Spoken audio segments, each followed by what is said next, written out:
You know, for years on this channel, people have been of the opinion that I have an irrational bias against the Investigator class. And allow me to say, that's just not true. I hope by the end of today's video that I can persuade you that I in fact have an irrational bias against anything that starts with the letter I. Today, I'm going to be ranking all of the character class options available for Pathfinder 2nd Edition Remastered on today's episode of The Local Disaster Tour Guide.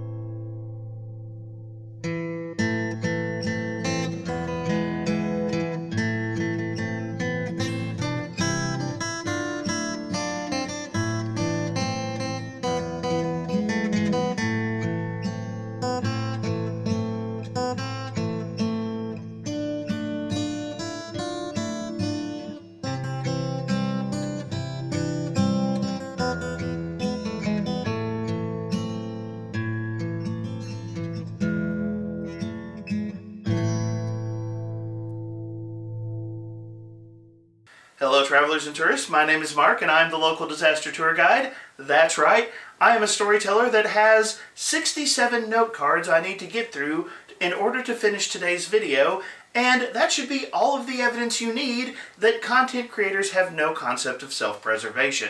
Welcome to a journey through the fantastic world of TTRPGs like Pathfinder and Starfinder, and welcome to my New Year's Super Video Special where I rank all class options available in Pathfinder 2nd Edition Remastered. Every year for New Year's, I like to do a supersized video or occasionally video series, and really just take my reputation as a long-winded rambling fool to the extreme, and this year is no different. Last year, I did a 3-part narrative video series asking the question, what would happen if all of the Pathfinder iconics played on the TV reality game show Survivor? The year before that, I did a 3-part video series ranking every single ancestry in Pathfinder 2nd Edition, and if you were to go all the way back to New Year's 2022, I did a video ranking every single class option available in Pathfinder 2nd Edition at that time. All told, that video presented about 40 different class options, but over the course of the last 3 years, Pathfinder 2nd Edition has seen some pretty serious changes. First and most prevalent for this discussion is the Pathfinder 2e Remaster itself. Following the OGL Crisis and the release of the Orc license, Paizo has taken the time to remaster Pathfinder 2nd Edition, updating and changing various aspects of the game. Many different classes have been affected by this, and the current meta of Pathfinder 2nd Edition is not quite the same as the game that I covered 3 years ago. On top of that, Paizo's just released a lot more content. So, the approximately 40 options I presented back in 2022 has grown just a bit. So, in this video, what I'm going to be doing is I'm going to be ranking every class option for Pathfinder 2nd Edition Remastered, and giving you my opinions on which classes I think are the best in the game. However, because this is a New Year's Super video, I couldn't keep well enough alone and limit myself to the most basic discussion of classes. No, I needed to go deep for this conversation. So what that means for this video is, I'm going to be ranking, number 1, every single class published by Paizo for Pathfinder 2nd Edition. Then, I'm also going to cover every class archetype that exists for classes in Pathfinder 2nd Edition.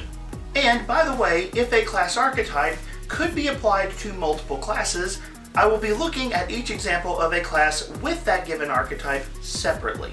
Next up, included in this video, every class for Pathfinder 2nd Edition that currently exists only in playtest format will also be covered in this video. That's right, I'm going to be throwing 10 different playtest classes at you for this video.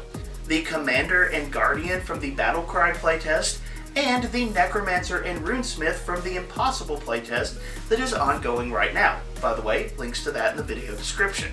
But as I'm sure you noticed, I said 10 playtest classes, not 4, And that's because I'm also including the 6 Starfinder playtest classes from the Starfinder playtest that just wrapped up.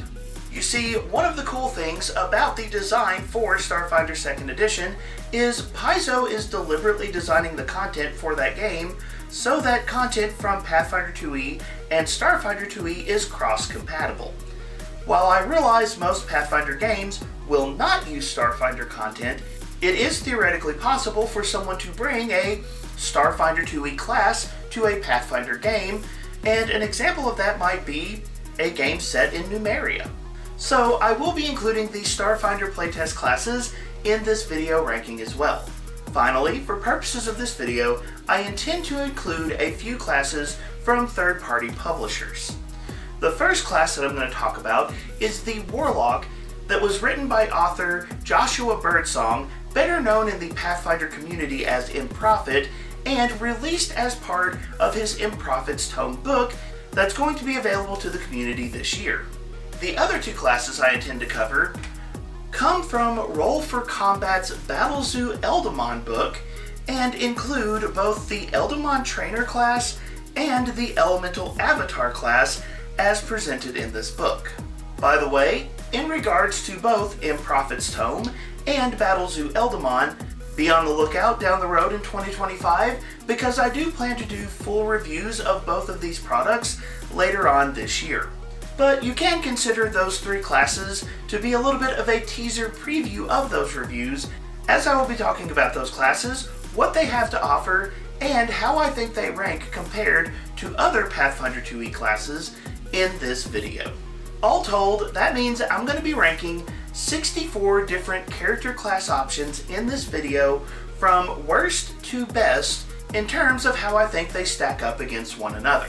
Now this video is going to be really long, so I have put some timestamps down in the video description, so if you want to skip over some of the preamble, some of the how I scored classes for this video, and some of the YouTube stuff that is part of every video I do, if you want to skip over that and get right to the heart of this video, just use the timestamps down in the video description. It'll give you the chapter links and you can jump right to what you want to know. But speaking of YouTube stuff, I do want to do the quick YouTube call to action because honestly this is a New Year's super video. It took a lot of work to research and really think through what I wanted to do for this video, so I would appreciate it if you enjoy this video and if you enjoy this content, please do some of the stuff that helps to support this channel. Many of the longtime viewers of this channel are probably aware of the fact that last summer I went back to school. I am currently pursuing my Rank 1 certification for education in the state of Kentucky, which the long and short of that is basically I'm working on a second master's. Because of the amount of work that goes into going back to school, I've had to cut back a lot in terms of the content I produce on this channel. I still love this channel, I still love interacting with you all, it is a ton of fun, so I'm definitely keeping this channel going, but one of the consequences of going back to school is, for approximately the next year and a half, there is no guarantee that my channel is going to stay monetized. Now, I'm not in this game for the money. Having some extra cash to take my son to Dairy Queen is nice, but at the end of the day, it's not why I do what I do here on YouTube, and that means that everything that you do to help support this channel really does mean a lot to me as I try to keep this channel going while I'm also back in school. I've said it many times and it is very true, the best part of this channel is getting to interact with other nerds that are part of the gaming community. I really love getting to talk to you all, getting to meet you all, and hearing your thoughts and ideas. So when people leave a like, when they subscribe, and especially when you comment on the channel and give me feedback and engage in dialogue, that means so much to me, and it really does give me the motivation to keep this going. So please have patience with me as I say, this is a big video, and if you enjoy this content, please let me know. It really does mean the world to me. But with all that out of the way, let's get started. Okay, so up first what I want to do is talk about my scoring system for this video. I'm not going to have a chance as we go along to dive into every single number that I assign to every single class. I've got 64 different classes to cover, So I'm going to be throwing information up on the screen, and you can read some of my thoughts. You can see how scores were calculated. But I'm going to have to move quickly to get from class to class and actually finish this video. So what I wanted to do is take a moment and talk about how I scored classes for this video, how I came up with my rankings, so that if you want to jump in and dialogue about any particular part of this video, you know where I'm coming from, and you have a frame of reference to give me feedback and share your thoughts. So what I did for all 64 of the character class options that I was considering for this video is I looked at them through the lens of 4 different categories. Each of these categories was worth a maximum of 10 points, and then I tallied the final total of each category to give every class a final score out of 40. Then, once the final tallies were done, I just ordered them from the highest score to the lowest score and prepared to present them for this video. Now, obviously, a lot of classes in this video are going to have the same score.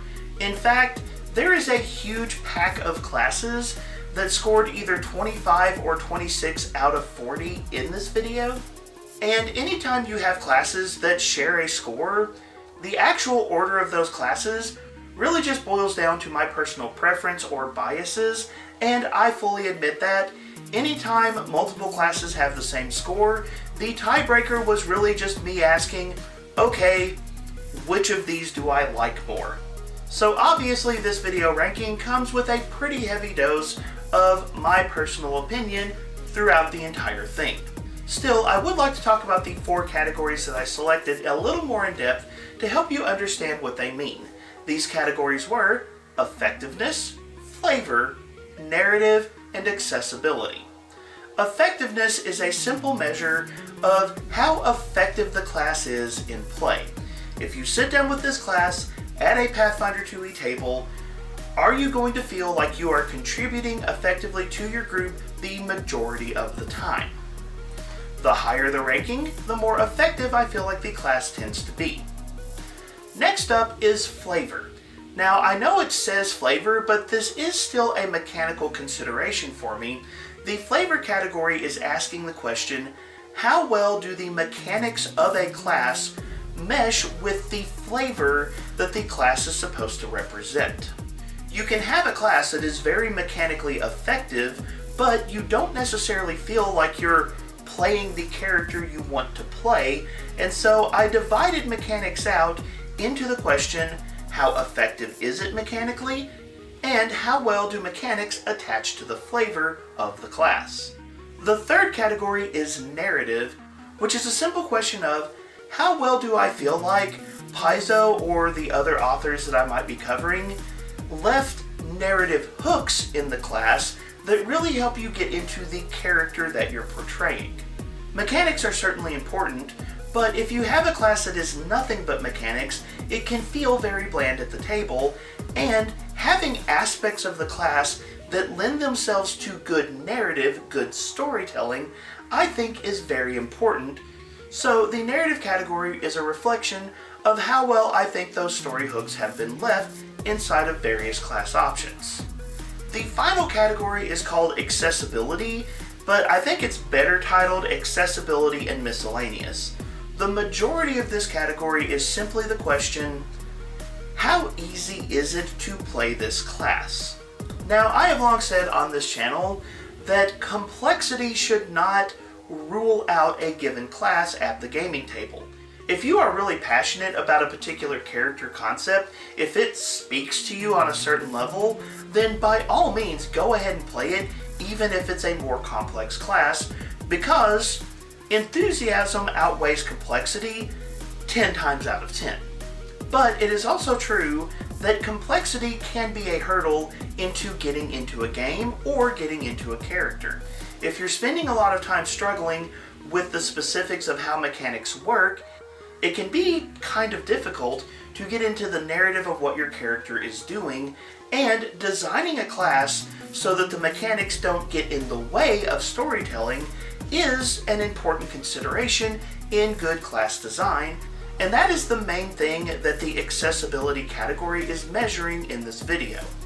However, I kind of labeled this category accessibility and miscellaneous, and I put the miscellaneous on there as a catch-all for if there is something inside of a class that doesn't neatly fit in another category that I still think is either to the betterment or detriment of a class.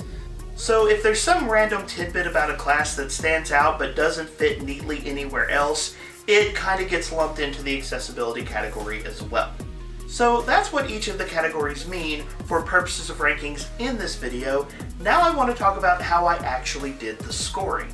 So what I did when I was scoring all 64 of the options for this video is I started with the idea that 5 is average.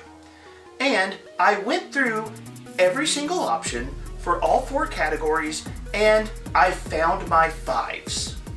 I found the classes that I felt like were average for each category to give myself something of a starting baseline for what each of those categories was supposed to represent.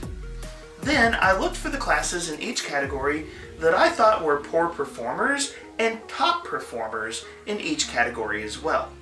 If a class was a top performer, I gave it a score of 10. That doesn't mean that I think the class is perfect in that category, but if you do see a 10 awarded in this video, then it does mean that I think that that particular class in that particular category is kind of the pinnacle of that particular item for Pathfinder 2e. On the flip side, I'll go ahead and tell you, I didn't give any 1s anywhere in this video. Honestly, Paizo and the other authors that are being presented in this video have all done a really good job, and I didn't feel comfortable giving any class in any category a 1, and when I thought about it, I didn't even feel like a 2 was appropriate anywhere. So finally, I did find some classes that I felt like earned some 3s in each category, and those kind of set the bottom of my scale as I went through and graded each class.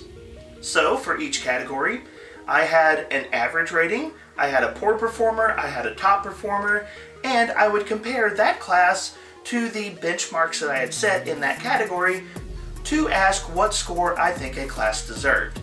I tried to avoid extreme scores as much as I could, meaning that scores of 4, 5, 6, and 7 I was comfortable giving out pretty easily, but if something went below a 4 or above a 7, it really had to stand out to a certain degree for me to feel like the class had really achieved that score. So allow me to say, if you see a class that gets an 8 or a 9 in any particular category, that is pretty high praise for that class on that concept. Some final big picture analysis I want to offer of the scoring to give you some context as you go through this video. There were a lot of classes that scored a 25 or a 26 on this scale. That was definitely the strongest concentration of scores that I saw, and I feel like overall the general quality of classes that have been published for Pathfinder 2e, the 25-26 score that appears in this video is a good rough equivalent of where average is for the options in this game. So if you see something that goes above a 25 or 26, that is a class I feel like really stands out, and conversely, anything that falls below those scores is a class that I feel is struggling in one capacity or another. Now, looking at the scores overall, I would say anything that scores between a 20 to a 25, while it may struggle a bit, I think those classes are still reasonably playable, especially for more experienced Pathfinder 2e players. But classes with those lower scores are definitely classes where I'm hoping to see some additional content or development for those classes in the future, because I think they have some room to grow. In terms of scores below a 20, I honestly didn't have many. There were only 6 classes that fell below that. There are 3 classes that got a score below a 20, and 3 class options that I felt were, in the Pathfinder 2e Remaster at this moment, just unplayable. However, for all 6 of those, the ones I labeled unplayable and the ones that I think are really struggling at the moment, you'll see as we dive into them that we haven't seen the final remastered version of those classes yet, So, even for the classes that I think are really struggling right now, I think that as the remaster continues to shape this game, I think even those options, there's some hope for some really good characters to be made using those options in the future. So that's how I did the scores for this video, but the time has come to actually rank all of the class options in Pathfinder 2e. So let's begin with the 3 classes that I labeled completely unplayable. Okay, so there are only 3 class options that right now in the Pathfinder 2e Remaster, I would just say are not worth playing. And all 3 of them are actually class archetype options. At number 64, we have the Animist class with the flexible spellcasting class archetype. At number 63, we have the Necromancer playtest class with the flexible spellcasting archetype. And then at number 62, we have the Runelord class archetype for the Wizard. So let's talk about these real quick and talk about why I consider these to be, at least at present, unplayable. For the first 2 that I mentioned, where you take the flexible spellcasting archetype and apply it to the Animist or the Necromancer, the big thing I want to go ahead and say here is, we have not seen the remastered version of the flexible spellcasting class archetype. Flexible spellcasting was a class archetype that was originally presented in Secrets of Magic, and that particular class archetype is specifically mentioned as something that you can apply to the Cleric, the Druid, the Wizard, and the Witch. However, if you look at the actual prerequisites that are listed for the class archetype, both the Animist, which was published in War of Immortals, and the Necromancer, which is currently being playtested, meet the prerequisites for that class archetype. Now, if I'm being honest, I wasn't a huge fan of the flexible spellcasting class archetype in Legacy Pathfinder 2e. While I like the concept that it presents and the mechanics that it plays with, the cost of actually using that class archetype is really, really brutal. Just in my opinion, you give up a lot if you want to play a flexible spellcaster. In particular, a flexible spellcaster is going to sacrifice 1 spell slot of every spell rank that they can cast from among their prepared spells.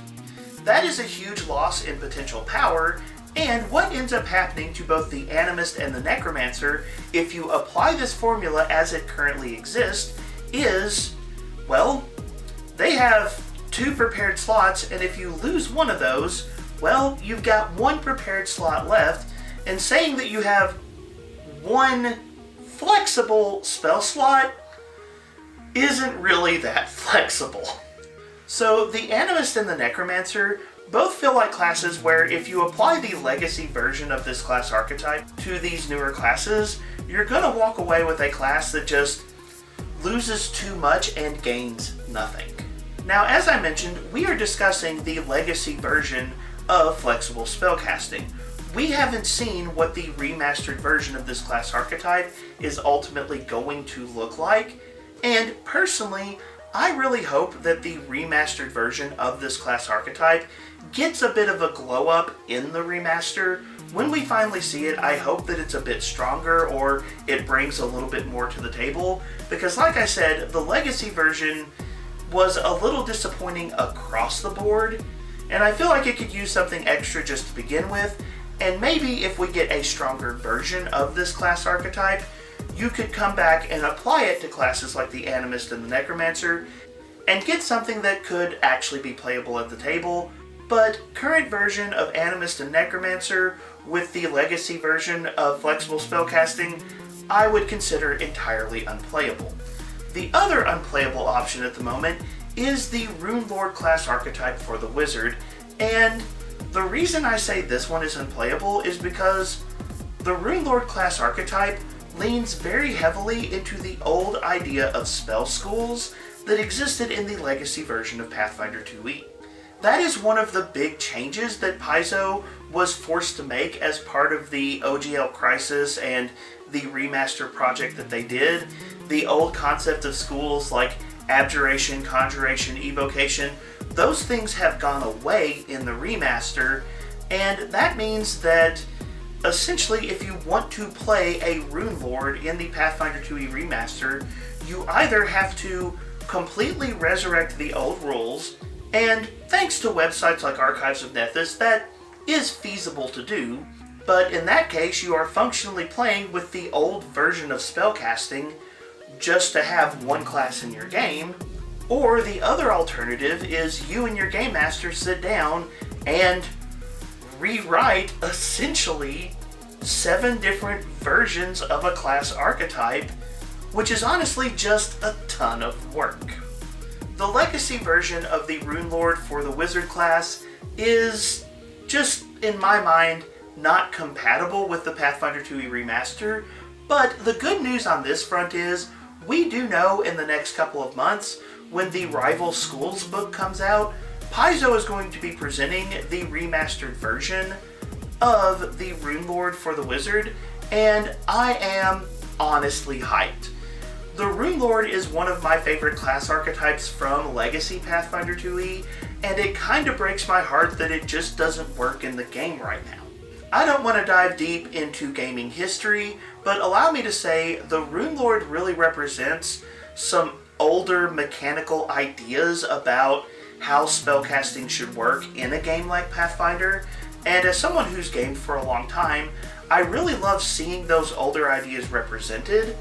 So I am very excited that Paizo is going to be bringing the Rune Lord class archetype forward to the remaster, and I will admit I am a little nervous. I hope Paizo keeps some of those older mechanical ideas embedded in the Rune Lord class archetype. They don't really have an equivalent anywhere else in the game Pathfinder 2e, so I want to see those ideas still present in some capacity. I'm very excited to see the Rune Lord return. It was one of my favorite parts of Legacy Pathfinder 2e, and it just hurts me that it's not playable right now. So those are the 3 classes that I would call unplayable, but now I want to move into classes that I do think are playable, though at this point in the list, these are classes that I think are very much struggling. And the first one I want to talk about is number 61 on the list, which is the Guardian from the Battlecry playtest. And honestly, I feel like the Guardian scores so low because it was kind of put in an unfortunate position in terms of the design that Paizo was aiming for. Paizo was aiming for a class that is just pure tank. It is a class that is designed around protecting itself, protecting others, absorbing incoming damage, and just keeping the party safe. And don't get me wrong, I love a good tank class. The problem with the Guardian is it's competing against some really, really good tanking classes, most notably the Champion. Classes like the Champion have the capacity to tank exceptionally well in Pathfinder 2e, and if you get someone who knows what they're doing with some of the other tanking classes in the game, you can accomplish some phenomenal feats as a result, and the Guardian is stepping into a play space where there's already some pretty hefty competition, and most of the mechanics that you associate with the tank playstyle have kind of already been claimed by one class or another. This means that the Guardian from the outset was going to struggle to make itself stand out, and the way that Paizo tried to make it stand out was building an actual taunt mechanic into the Guardian class. But taunt mechanics are problematic in tabletop RPGs because Paizo has to think, as a designer, both in terms of how does this feel when a player uses it, and also how does this feel when a game master uses it on a player. And a taunt mechanic, which basically controls the actions of another creature, that doesn't feel good if somebody uses it on a player. I think we saw this in some of the write-ups that Paizo did after the Battlecry playtest. They recognized that finding the right balance in a taunt mechanic that is something that players are going to enjoy using, but that isn't unfun if it gets turned against players, I think they pretty well recognize that that is a difficult challenge, and I do think that they are working on that challenge. Everything I've seen following the Battlecry playtest tells me that Paizo is working on this problem, but I don't think the playtest Guardian got it right. So at the end of the day, the Guardian is the class that, at least as we currently know it, is definitely in the weakest state, and that makes it number 61 on my list. Coming in at number 60 is one that hurts me a little bit to discuss, but I've got to say, the Inventor is a class that is desperately in need of a good remaster glow-up. We haven't seen the remastered Inventor yet, but I will tell you that the Inventor is a class that holds a very undignified position at my gaming table, as the Inventor is the only class I have ever seen one of my players mid-campaign just say, "I'm not having fun. Can I switch characters?" I've seen instances where players have struggled with a specific aspect of a class. I've seen instances where players have said, "I wish that they'd done this different or that different." I've seen moments of frustration, but I've only ever seen one instance of someone playing a class and just stopping in the middle of the game and going, "This isn't working." And as the game master who had watched them play this character at that point for a span of about 7 months, I had to admit they were right. Their character didn't feel very good, and it wasn't because they were playing it wrong. They ended up ditching the Inventor and switching to a different class and having a much better time as a result, and that moment really left a bad taste for me with the Inventor class. And now that I've had some time to think about that happening, I think the problem with the Inventor is it's too gear trait dependent. Okay, so something we'll talk about as we go through all of these classes, there are some classes that are very gear dependent. Their gear really defines the experience you have when you play them, and for many players that's perfectly okay, but for some players, having an experience that's too tied up in your gear can be to the detriment of a class. But the Inventor is actually a little bit worse than that, because the Inventor is all about taking your normal gear and then modifying it. And the way they do that mechanically is the Inventor is all about modifying the traits of your gear. So you take that gear-dependent playstyle that can occasionally be frustrating, and then the lever that you start turning is changing this trait or that trait, and I think you just walk away with a play experience that just isn't that compelling. And I think that's the reason Inventor is the only class I've just ever seen someone straight up say, "I'm done playing this." So for that reason, Inventor comes in at number 60 on my list. Next up, at number 59, we have the Summoner with the Wellspring Mage class archetype.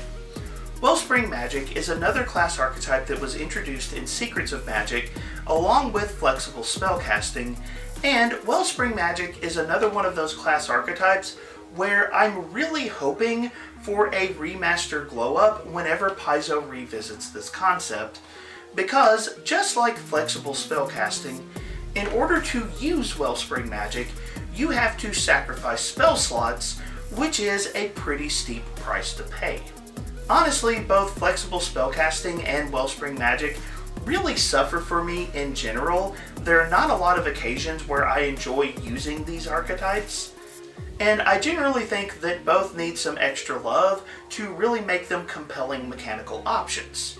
However, in the case of the Summoner with the Wellspring Magic archetype, it's worth noting if you go to Secrets of Magic and actually read some of the lore around this particular option, Paizo just flat out says Summoners are very rarely Wellspring Mages, which I honestly think is Paizo just explicitly saying, you can play this if you want to, but you probably shouldn't. What Wellspring Magic does is you sacrifice some of your spell slots, and instead you gain some Wellspring Magic surges in its place. It's sort of your wild magic option in Pathfinder 2e. Now, don't get me wrong, I love some good wild magic options. I love some chaotic elements in my gameplay, and I think the idea behind Wellspring Magic is an interesting idea at the very least, but I do think that Paizo's warning on the summoner is pretty well stated. I think the mechanical concepts behind Wellspring Magic and the mechanical concepts behind the summoner class, I don't think they mesh very well, and unless you're just a very experienced player who really knows what they're doing, I don't think you're going to have a positive experience with this particular combination. Now, from this point on, we're going to be moving on to classes that I do think are generally solid overall.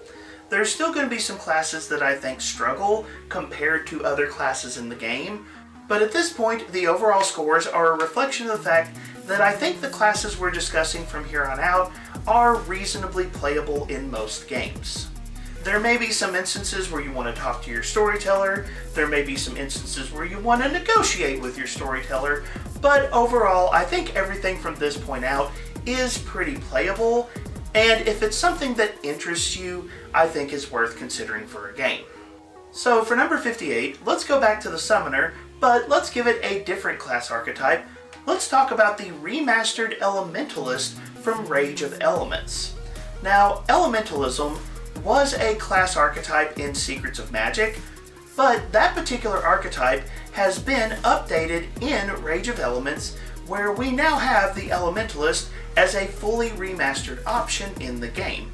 The Elementalist class archetype can be applied to any spellcaster with the arcane or primal spellcasting traditions, and basically what it does is it replaces your arcane or primal spellcasting tradition list with an elemental spell list. Now, in Rage of Elements, they actually did something pretty cool.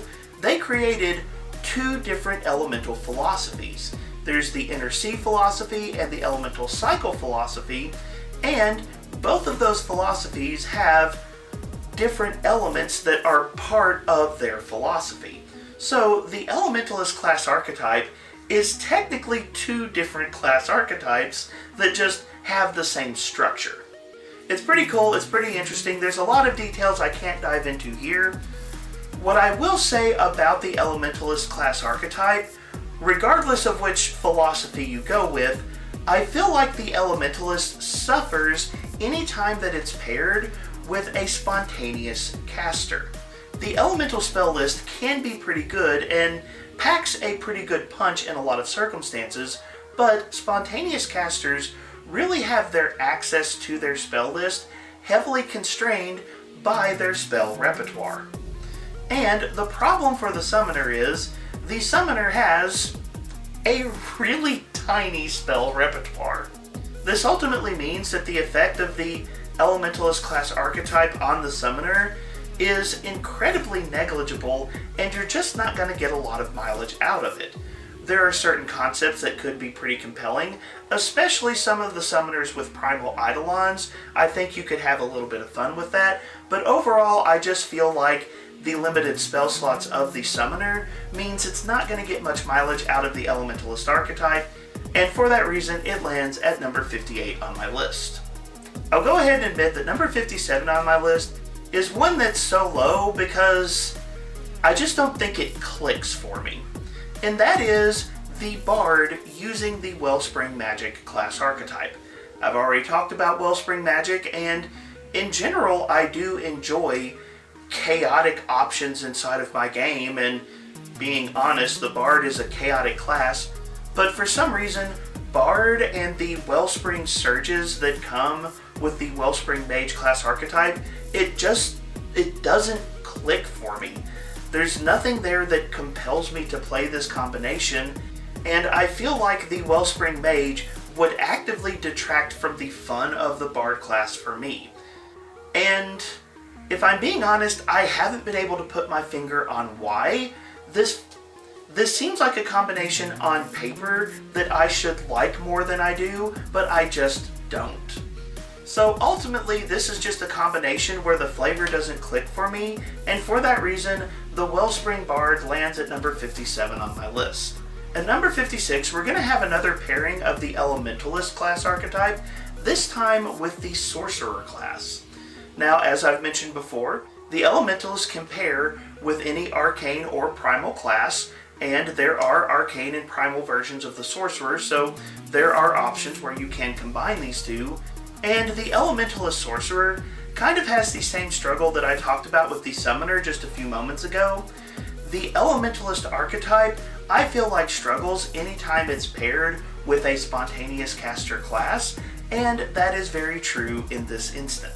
Now, the Sorcerer does have an advantage over the Summoner, that the Sorcerer just has more spell slots and a bigger spell repertoire, and so because of that, I feel like if you want to play an Elementalist with a spontaneous class, I feel like Sorcerer is a better option for that reason. But still, at the end of the day, it has the same problems that a Summoner would have, and that causes it to fall at number 56 on my list. At number 55, we have another class archetype combination. This is the Psychic class with the Wellspring Mage. Now, before I get into the specifics on this one, I do want to go ahead and say, you'll notice that there are a lot of class archetypes, especially spellcasting class archetypes, lower on the list, and I do think that happens for a couple of reasons. Number one, as I mentioned, a lot of the spellcasting class archetypes have not been remastered yet. We're still waiting for that. And then, number two, class archetypes are often a lot more niche than the base class tends to be, and as a result, that tends to make class archetypes a little less compelling than base classes, because if you're not aiming for that particular niche, it's not quite as interesting. So I think there's a caveat that you could use on class archetypes in general, that class archetypes are really something where you want to make sure that the niche is compelling to you, otherwise it's probably going to detract from the class that you're playing. And I think at number 55 on my list is a good example of this when you apply the Wellspring Mage to the Psychic class. Now, narratively, this is actually very compelling to me. The idea of a Psychic as someone who has awakened these strange powers inside of themselves, that actually fits really well with the wild magic, the Wellspring surges that come with this archetype. That actually feels thematically very on point, but the actual mechanical impact of the class archetype really limits the Psychic. The Psychic leans so heavily into its cantrips that its spell slots already suffer, and then when you apply Wellspring magic on top of that, it leads to a situation where if you're not really enjoying the narrative, it just feels very restrictive. So ultimately, while I think the Wellspring Psychic could be a fun story, the mechanics make this something that I'm very hesitant to play unless the character concept is just really something that sings to me. Next up, we have the Feycaller, which is the name for the flexible spellcasting class archetype when it's applied to the Druid. Do they go into a lot of detail about how Fey meddling actually modifies Druid spellcasting? Not really, but it's a little bit of flavor that explains why the Druid might be casting spells differently than other classes. Listen, it's not a lot of flavor text, but Paizo gave me some flavor text, so I'm gonna appreciate it while I can. But as I've previously mentioned, flexible spellcasting is one of those class archetypes that I really think needs a remaster glow-up, and there's nothing about the Druid that just pairs especially well with the flexible spellcasting class archetype. So at the end of the day, beyond just a tiny dose of some flavor text, this combination doesn't offer me much, and as a result, it's number 54 on my list. At number 53, we have another playtest class. This is the Commander from the Battlecry playtest, and if I could summarize my thoughts on the Commander, I'm sorry to say this, but the Envoy is just more fun in every way. The Envoy and the Commander are competing for similar play space, and seeing the design that Paizo brought to the table with the Envoy, we'll be talking about them later in the list, Paizo has shown that this play space can be really compelling, really entertaining. Classes like this really make the teamwork aspect of the game shine, and that's a good thing. But if you hold up the playtest commander and the playtest envoy side by side, I would take the playtest envoy every single time. So while I appreciate that the playtest commander is leaning into the tactical side of the game, supporting the teamwork side of the game, I think these are important things, and I certainly hope that the final version of the commander is a more polished product that really highlights this aspect of play, at least as they currently exist. The commander just isn't as compelling as the envoy is, and that means that it just doesn't score very highly for me. One final thing that I'd like to talk about for the commander, this isn't a big hindrance for me, but it is something that I saw a lot of people comment on, and that's the not another intelligence-based marshal. Paizo has thrown a lot of these at us, martial classes that really want you to lean into non-physical stats. While a few options like this are certainly worth having in a game, the question of how many options is too many options is something that you want to take in mind, and unfortunately the commander is kind of moving into that territory.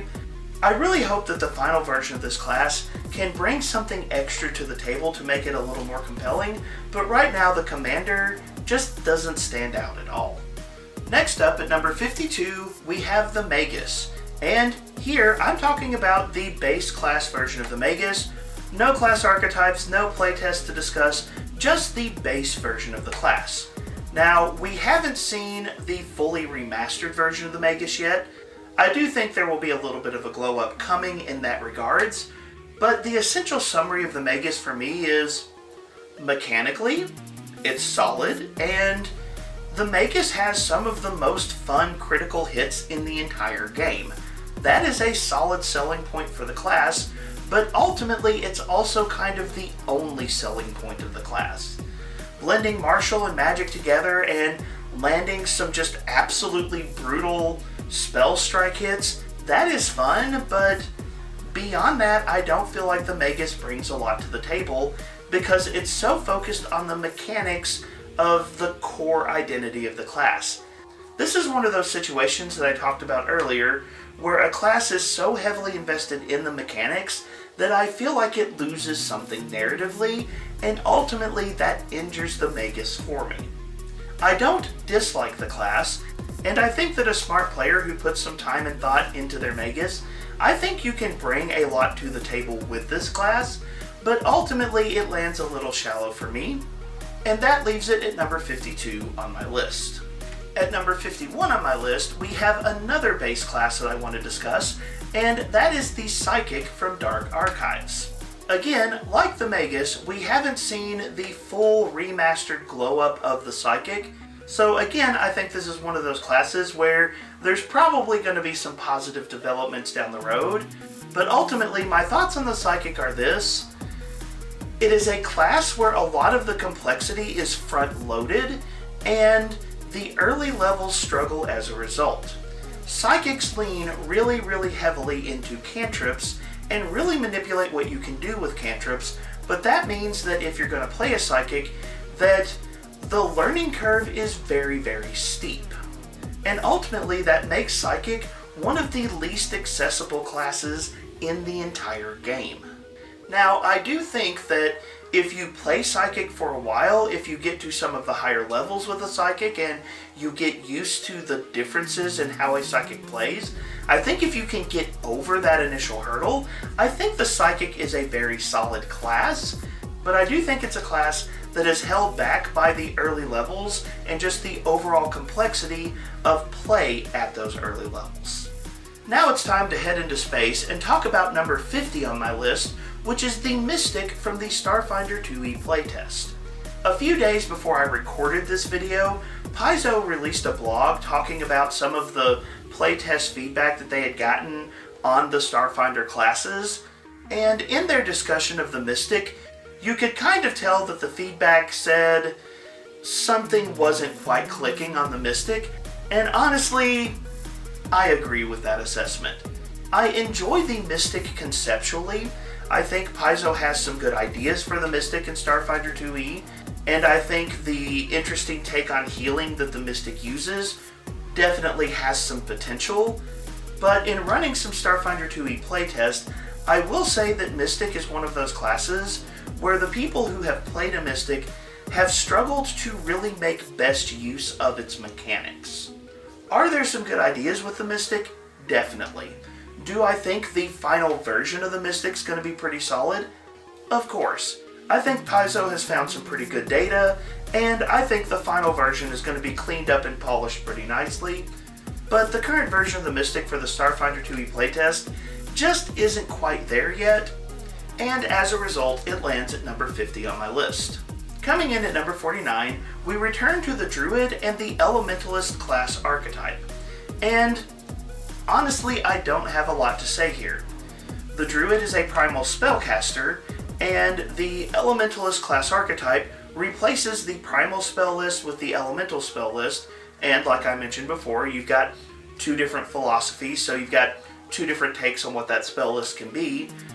And narratively, I think that the Druid and the elemental spell list work reasonably well together, but I don't think that the elemental spell list really adds anything to the Druid class that's particularly compelling, and this is one of those combinations that I just kind of walk away from going, that's a thing, I guess. It's not something I dislike, but it also doesn't bring anything especially compelling to the table that wasn't already there, so the Elementalist Druid is number 49 on my list. But you know what? I have gone way too long in this video without throwing any shade at the Investigator class, so it's time to return to a Disaster Tour Guide meme and dunk on the Investigator a little bit, because the Investigator remains one of those classes that is basically a one-shot class for me. The big problem for the Investigator for me personally is I don't think it's actually designed for what Pathfinder games are intended to be. Pathfinder is swords and sorcery, and the concept of the Investigator just doesn't fit cleanly in that style of game. I feel like Investigator has a very clear niche, like you know exactly what you're getting, and the class plays to exactly what you want to get from the class. I just don't know that you actually want to get that class in your typical Pathfinder game. I think certain tables, certain stories, I think if you're in the right circumstance, the Investigator can be good, but in terms of an overall campaign for Pathfinder, Investigator is not very compelling to me. I've played Investigator in a few one-shots and had a lot of fun, but I've never had a desire to go beyond a one-shot with an Investigator, and the remaster version of the Investigator really didn't bring anything extra to the table to change that opinion for me. So unfortunately, the Disaster Tour Guide meme continues, and Investigator climbs no higher than number 48 on my list. Next up at number 47, we have the Sorcerer class, and I will say something very positive about the Sorcerer class. I think the Sorcerer class, as presented in Pathfinder 2e, is a very solid entry point for someone who is playing spellcasters for the first time. Over my years as a game master, I've heard a lot of people say something to the effect of, "Spellcasting makes my head hurt." That phrase shows up a lot. There are a lot of people who enjoy barbarians and fighters and classes like that, but they naturally shy away from spellcasting, and the complexity of spellcasting makes that understandable. The Sorcerer sits in a very good spot where if you want to try spellcasting for the first time, I think the Sorcerer is pretty good for that. However, it's also pretty plain. Now, I'm not sure if this is a personal bias of me or something about the way Paizo presents sorcerers and their bloodlines in the game, but the Sorcerer is not a particularly compelling class. It's an easy entry if you want to try spellcasting, but if I'm really passionate about spellcasting, if I really want to go crazy and do some big things with spellcasting, Sorcerer is just never one of those classes that pops into my mind. And for that reason, it's number 47 on my list. And that leads very naturally into number 46 on my list, which is the Sorcerer with the Wellspring Mage class archetype. Basically, you take the Sorcerer class, which is a good introduction to spellcasting, and then add the Wellspring Magic archetype to add a little more complexity and fun to your spellcasting. This is actually a scenario where I could go a little deeper on my spellcasting, and that means that the Wellspring Mage is actually a more compelling version of the Sorcerer for me. Ultimately, they are very similar concepts, but the mechanical depth of the Wellspring Mage makes this class archetype more entertaining than the base class would normally be for me. Next up, we have the Elemental Avatar class, which comes from the book Battle Zoo Eldamon. Now, I don't have time to do a full breakdown of everything that the Elemental Avatar class is, so here's a quick big picture. Roll for Combat in Battle Zoo Eldamon is basically trying to bring the idea of games like Pokemon into games like Pathfinder.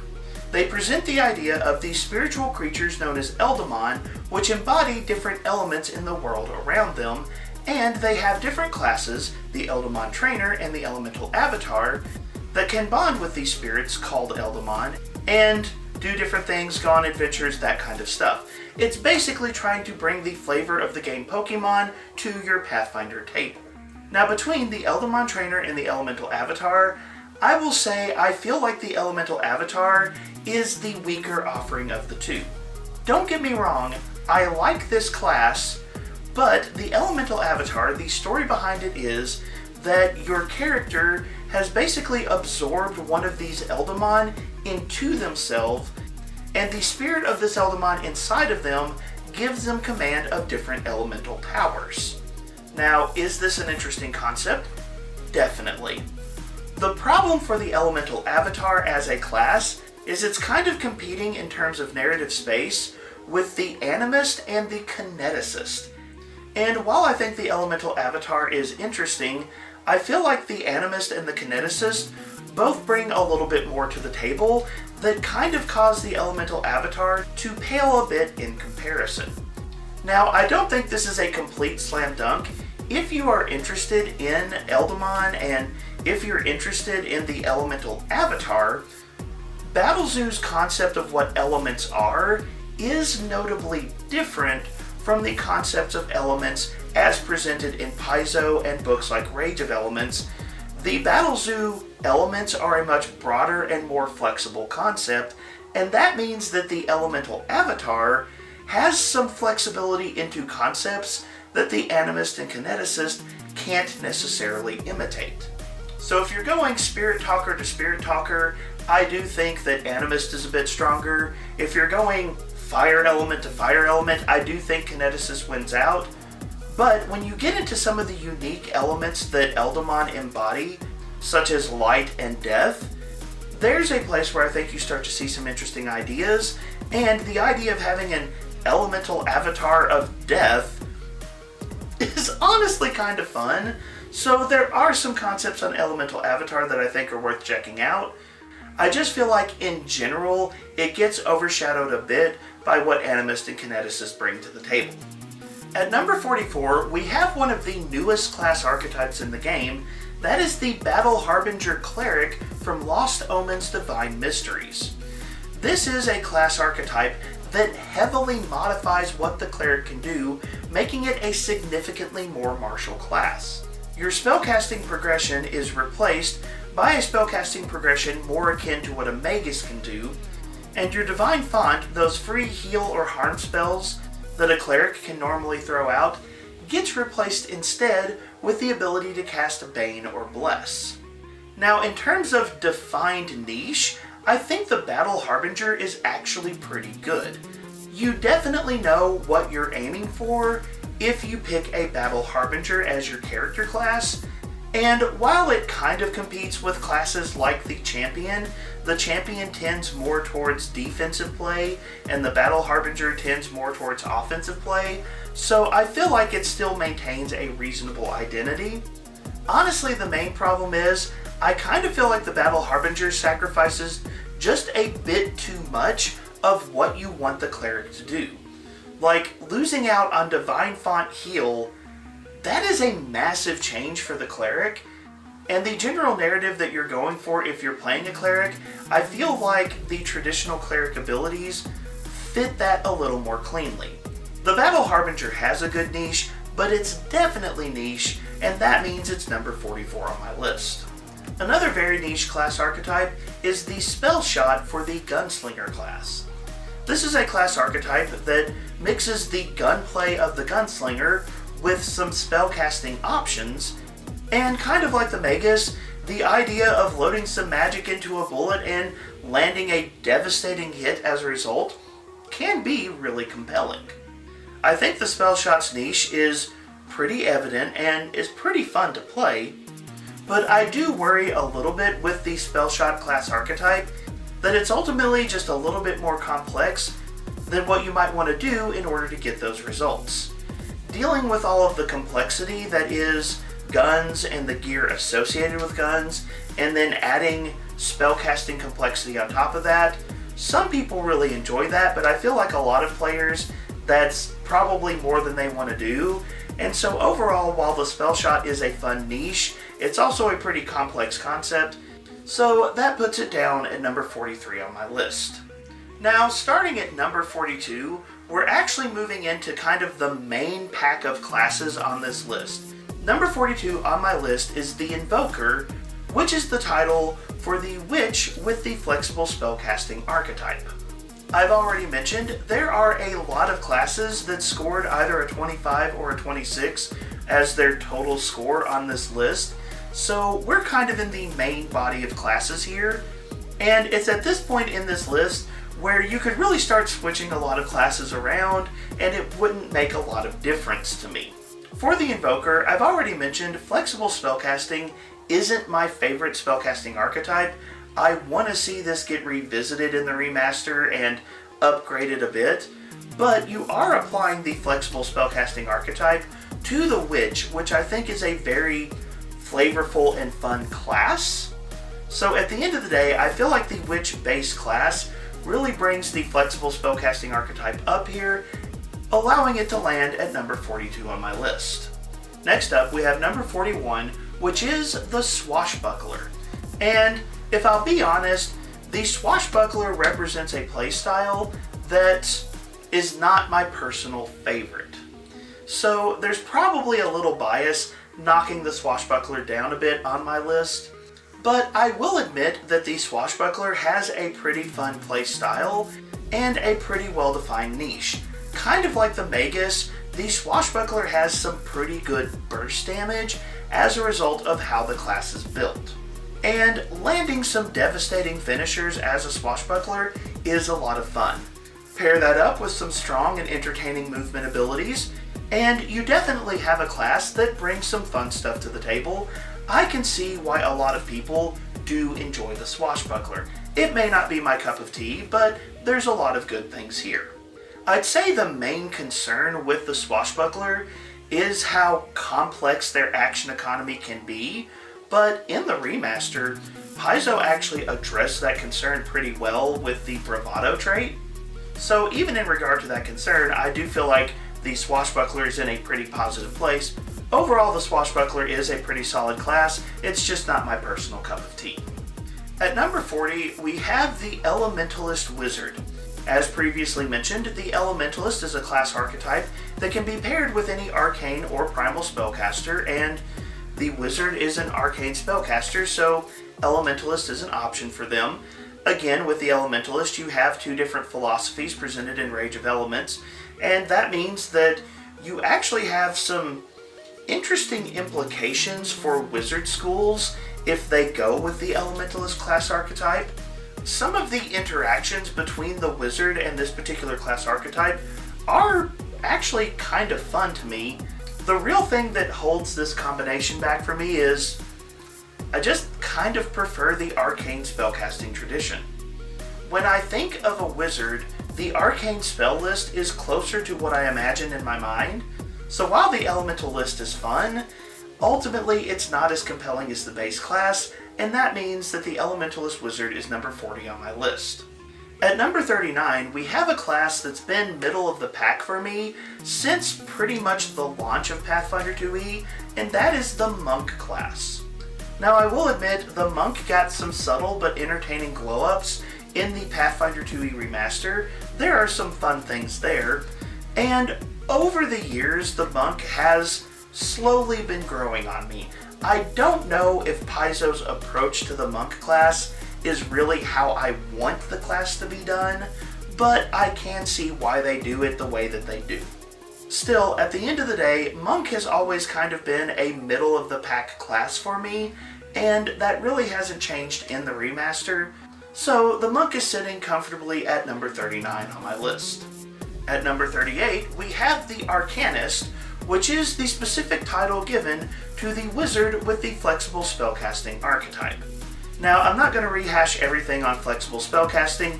You know it's not my favorite at this point, but I will say that there are two classes where I think flexible spellcasting, as it currently exists, plays reasonably well. One is the wizard, and one is a class that we'll talk about later on this list.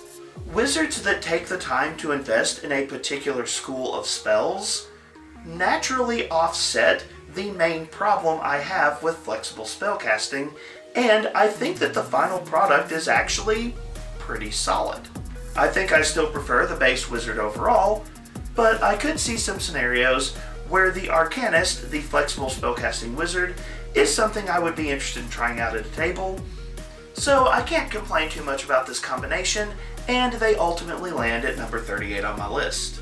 At number 37, we have one of the new classes from War of Immortals, and that is the Animist. I'll go ahead and say I have not seen an Animist at play at a Pathfinder 2e table, and as a result, my thoughts on the Animist are kind of nebulous. I have some ideas, but I don't know how accurate those ideas are, and that's probably the reason they're middle of the pack for me. I feel like after I see the Animist in play, I'll get a more solid idea of what I think of this class, and it could move up or down on this list as a result. In terms of things I like about the Animist, there are a lot of moving parts in terms of the Animist subclass, and that's something I enjoy in class design. You've got 4 different Animist practices, and then you've got, I believe it's 11 different Animist spirits that they can interact with, and the ability to mix and match these different components leads to some pretty diverse gameplay options. That's pretty cool to me. What I'm not sure about on the Animist is the fact that they're a mix of prepared and spontaneous spellcasting. I have not seen that in play, and that mixture concerns me. I've already spent a lot of time complaining about the flexible spellcasting class archetype that exists thanks to Legacy Pathfinder 2e, and the Animist is giving me similar vibes, so I'm not sure how well the Animist actually plays at the table as a result. I see some interesting stuff here. I'd love to see one at the gaming table, but right now I'm not sure about the Animist, so I'm leaving them at number 37 on my list. At number 36, we have a class that is a little bit of a surprise to me, and that is the Gunslinger. And the reason it's a surprise is, in Pathfinder 1st Edition, my players loved the Gunslinger. Several people played one, there were a lot of positive thoughts on the Gunslinger, it was a very, very popular class, and in Pathfinder 2nd Edition, none of my players have ever picked one up. It's not that they don't like it, it's that other classes are more compelling than the Gunslinger, and it just kind of gets lost in the shuffle. I've never had anyone actively say something negative about the Gunslinger. That's not the case. The big problem with the Gunslinger is it doesn't really get a reaction one way or the other. I think one of the things that holds the Gunslinger back is the fact that it is a very gear-dependent class. If you want to play a Gunslinger, you kind of have to be willing to buy into, okay, I really care about my gear, and the gear I use is going to impact my experience to a huge degree. Like I said for some other classes on this list, I do think that impacts how compelling a class is to certain players, and I think that aspect of the class has contributed to why the Gunslinger just hasn't seen a lot of play at my tables. Now, me personally, I think the Gunslinger looks like a lot of fun, and I do have some Gunslinger concepts that I really hope I get to play someday, so I know that there is some compelling stuff in this class, but the general lack of strong reactions leaves it at number 36 on my list. At number 35, we have a class archetype combination that I think is pretty noteworthy because this is a good example of an archetype improving a base class, and that is the Elementalist Magus. Elementalist is a class archetype that can pair with arcane casters, and the Magus is an arcane caster, so this is a legitimate combination that you can use.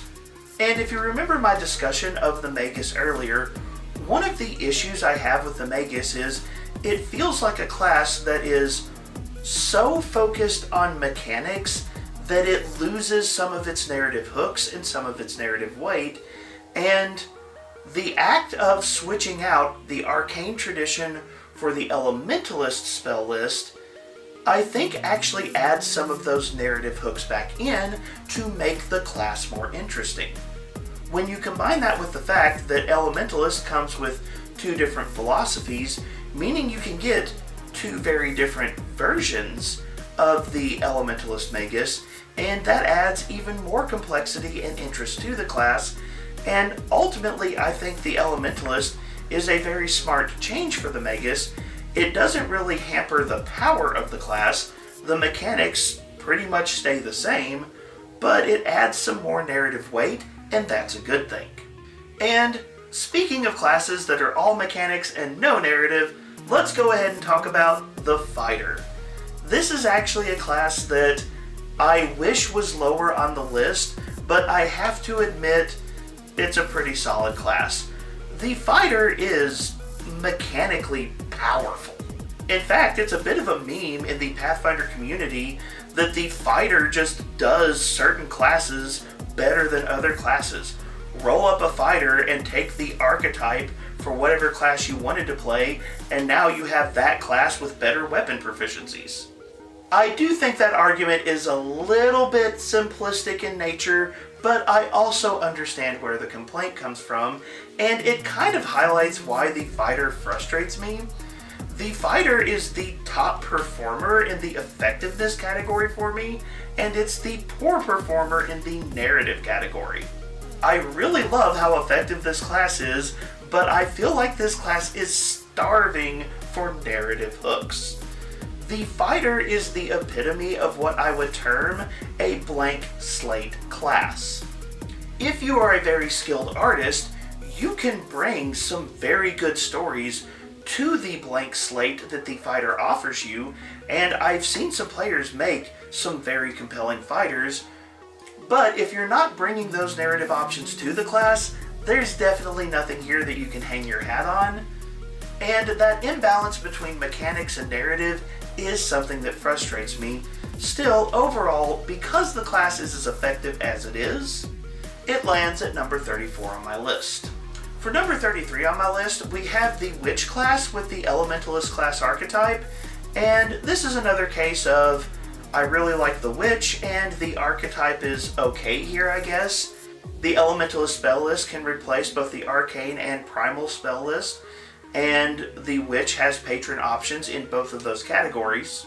So there's plenty of room to play around with this particular combination, but the actual narrative implications can be a little bit uneven here. Some patrons feel like they would work well with the Elementalist list, and others you kind of wonder why that would happen. So when you combine these two options together, it just kind of ends up being average overall to me, meaning the Elementalist Witch is number 33 on my list. At number 32, we have the Ecclesiast which is the flexible spellcasting version of the Cleric. And allow me to say, if you like the idea of the flexible spellcasting archetype, I think that this pairs perfectly with the Cleric. Yes, you lose some spell slots because of your class archetype, but that divine font that you get as a Cleric offsets that really, really well. So while I'm not the biggest fan of the flexible spellcaster as it is currently published, I do think that the Cleric plus the flexible spellcaster is a pretty solid combination, and the fact that you can do Cloistered Cleric or War Priest with the Ecclesiast, you've got some interesting combinations there. So if you've got your heart set on playing a flexible spellcaster, I would recommend looking into the Cleric because I think it's pretty solid. Overall, number 32 on my list. At number 31 on my list, we have a class archetype that I like, but only in certain games, and that is the Seneschal archetype for the Witch. The Seneschal archetype was released in War of Immortals, and the idea behind this class archetype is that you are a witch whose patron has vanished, and you're sort of slowly stepping into their place as a result. Honestly, pretty cool narrative concept, I do like it, but the Seneschal Witch really feels like a character concept that belongs in a mythic game. The kind of story that you tell in a mythic game, I think the Seneschal fits to a T. You can play that in a mythic game, it's going to fit, it's going to feel natural, and I really like it. However, if you're not playing a mythic game, I feel like the Seneschal could run counter to some of the base expectations of Pathfinder. So Seneschal is a class archetype that I like, there's a lot of good narrative here, but I would only recommend it in mythic games or other games that have a similar narrative to them. At number 30, we're returning to the stars and we're talking about the Operative from the Starfinder 2e playtest, and overall my thoughts on the Operative are, I like it better than Starfinder 1st edition. The Starfinder 1e Operative was a class that felt like it overshadowed other classes, and ultimately as a result felt like a detriment to the game. In Starfinder 2e, I feel like Paizo has done a better job defining the niche of the Operative, and it feels like it fits better with the other classes, and as a result, it's just a more solid class overall. In fact, the Starfinder 2e Operative really doesn't stand out in any very notable way, and that's kind of what I like about it in the Starfinder 2e playtest. I feel like the Starfinder 2e Operative needs some polish. The Paizo blog acknowledged as much, but it feels like Paizo has identified what the Operative needs to be in 2e better than they did in 1e, so I'm happy with the direction it's going, and it's number 30 overall. Coming in at number 29, we have another Starfinder 2e playtest class, and conceptually, one of my favorite classes in the game. That is the Witchwarper. If you follow this channel, you know the narrative of the Witchwarper is one of my favorite things ever. The Starfinder 1st edition Witchwarper, it was a favorite of mine, and my hype for the class remains moving into 2e. But when I step back and look at the Starfinder 2e Witchwarper, it's kind of obvious it hasn't found its groove yet. There's some good ideas, there's a lot of potential in the class. I think that the final version after the playtest is over, I think Paizo's going to present a very solid version of the 2e Witchwarper, but what we presently have with the Witchwarper isn't quite what I want to see, and I may be standing alone on this one, but I'll just go ahead and say it. The Starfinder 2e Witchwarper is not chaotic enough for me yet, and I want to see some more chaos in the final version of the class. But for the moment, the Witchwarper sits at number 29 on my list. At number 28, we have the Summoner from Secrets of Magic. Now, like I've mentioned for a few other classes so far, we have not seen a polished, remastered version of the Summoner.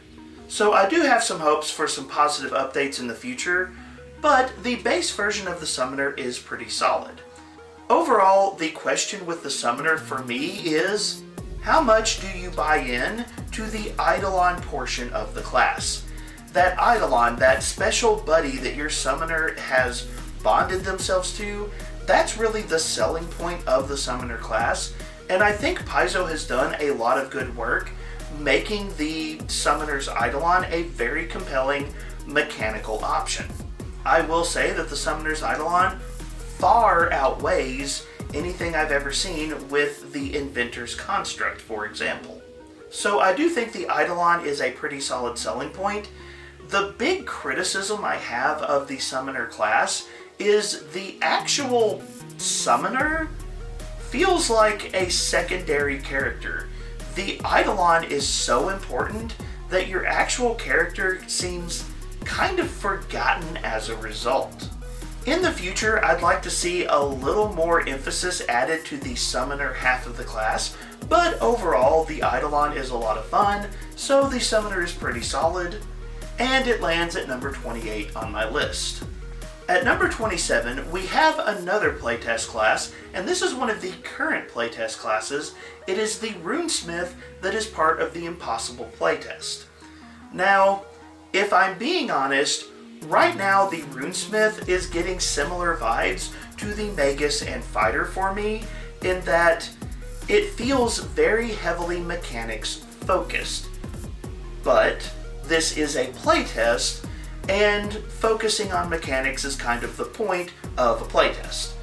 So I do try to keep it in mind, and when I look at the options inside of the Runesmith class, I will say that I do see some hints of a lot of interesting narrative hooks there. So I do think the final published version of the Runesmith is going to balance mechanics and narrative really well. I've got some pretty good hope for the class. There is, however, another concern that I have. Low-level play seems a little bland compared to high-level play, at least at the moment. I think when you get to the upper levels of what the Runesmith has to offer, I think there's a lot of fun stuff there, but I do hope that Paizo gives us a little bit more oomph with the lower level Runesmith, because I do think that portion of the class is suffering a little bit. Still, overall, it's a pretty solid start for the class, and I put it at number 27 on my list. At number 26, I want to talk about a class that had a glow down in the remaster, and that is the Wizard. The Wizard is the class that has most directly been affected by all of the OGL and remaster changes to spellcasting, and unfortunately, I'm not as big a fan of the Wizard now as I was before the remaster. Now, I do know that Paizo's got some new stuff coming with Wizard Schools, and when the Lost Omens Rival School book comes out, we're going to see some more options and more content that the Wizard will be able to take advantage of. So I do hope that some of what is currently missing for the Wizard class will be filled in as time goes, but I have to admit that from the legacy version of Pathfinder to the current version, the Wizard has probably taken the biggest dive for me. I'm still a pretty solid fan of the class, so it lands at number 26 overall, but the slip is pretty noticeable. In contrast to that, we have number 25 on my list, which is the Alchemist, and I have to say, the Alchemist had a pretty solid glow up from the legacy version of the class. Now, I've always been pretty solid on the Alchemist, but I have to admit the changes in the remaster to the Alchemist are pretty solid across the board, and I think pretty positive for the game overall. I think the Alchemist is still a little confusing, especially for new players, and you have to read the class kind of closely to understand exactly what it does, but the remaster changes have been pretty solid, and I like where the Alchemist sits, which for this list is number 25. Of course, speaking of complicated classes, we might as well talk about number 24 on my list, which is the Thaumaturge. The Thaumaturge was released in Dark Archive, and we haven't seen the remaster glow up of this class yet. I do have some hopes for it. However, what I think is good about the Thaumaturge is an example of a class where gear is important, but gear is also narrative. The implement system for the Thaumaturge creates a very clear line from gear to narrative to the benefit of the class overall, and that's something I really appreciate. Now, holding the Thaumaturge back is, this class is complicated, and you're probably going to have to read it several times before you fully understand it, but still, I think this is a pretty solid and entertaining class, and I think with a little bit of remaster polish, the Thaumaturge is going to be in a great place. So right now it's at number 24, and I could see it moving up in the future. As for number 23, we have another class that saw a pretty significant drop from my 2022 list, and that is the Druid. And honestly, it's not that I have a lot of complaints about the Druid. The Druid is a fantastic class that has a lot of fun powers. Kaiju form is still one of my favorite things in Pathfinder 2e. I love a lot of what the Druid has to offer. I think the problem for me with the Druid in the remaster is that the Druid has been unevenly remastered. The base orders of the Druid were remastered in Player Core 1, but there are some legacy orders of the Druid that weren't remastered, even though I think they very easily could have been in Rage of Elements. It was probably the strange timing of the books that threw that off, but it's just weird to me to have some orders remastered and some orders legacy, despite the fact that remastered content thematically tied to the legacy options does exist. More than anything, I feel like the Druid slid down on this list because of just weird timing issues from the remaster. I still like the class, but it's number 23 on my list. A class that actually improved a lot on this list is my number 22 class, which is the Cleric. In my 2022 list, I actually split the Cleric into two different entries, with the Cloistered Cleric and the War Priest being treated as two separate classes, because back then I didn't like the War Priest. In the remaster, Paizo has made a lot of good changes to the Cleric, and the War Priest has, in my mind, been brought much more in line with what the Cloistered Cleric has to offer, so overall I feel like the Cleric is in a much stronger place, and the subtle changes to how Divine Font works has been a positive boon to the class overall, so the Cleric actually took a pretty solid step forward. Another boon for the Cleric that isn't necessarily part of the core rulebook is Paizo has some fantastic setting writers, and some of the writing around deities in the Golarion setting is really, really good, which does lead into very compelling characters, so the Cleric also has that going for it. But on the flip side, a lot of that positive setting writing is something you're not going to know if you're not reading books other than Player Core 1. If you just look at Player Core 1, the way the Cleric is presented there does come across a little bit plain, and I do think that the presentation of the class as it stands leaves something to be desired. For those familiar with the full scope of Pathfinder 2e, the Cleric is pretty solid, but I think that there are probably a lot of players that don't realize that that scope exists. Moving on to number 21, we have the Soldier from the Starfinder 2e playtest, and this is honestly a class where I don't have a lot to say. In fact, the main standout comment I have is a little bit of a negative, in that I feel like the Soldier leans into area attacks a bit too much. It is my personal experience as a storyteller that the math of Pathfinder 2e and Starfinder by extension doesn't actually lean into mass combats very much, and as a result, area attacks are not as effective. So that hurts the Soldier a little bit, but what I do like about the Soldier is it's actually a very solid take on a con-based martial class, and that's something that the game has been missing, so that is something that I appreciate. Overall, the Soldier doesn't elicit a lot of strong reactions from me one way or the other, but it is pretty solid, and it lands at number 21 on my list. But up next, we have number 20 on my list, which is the Eldamon Trainer from Battlezoo Eldamon. Now, we've already talked a little bit about what Eldamon are in talking about the elemental avatar previously.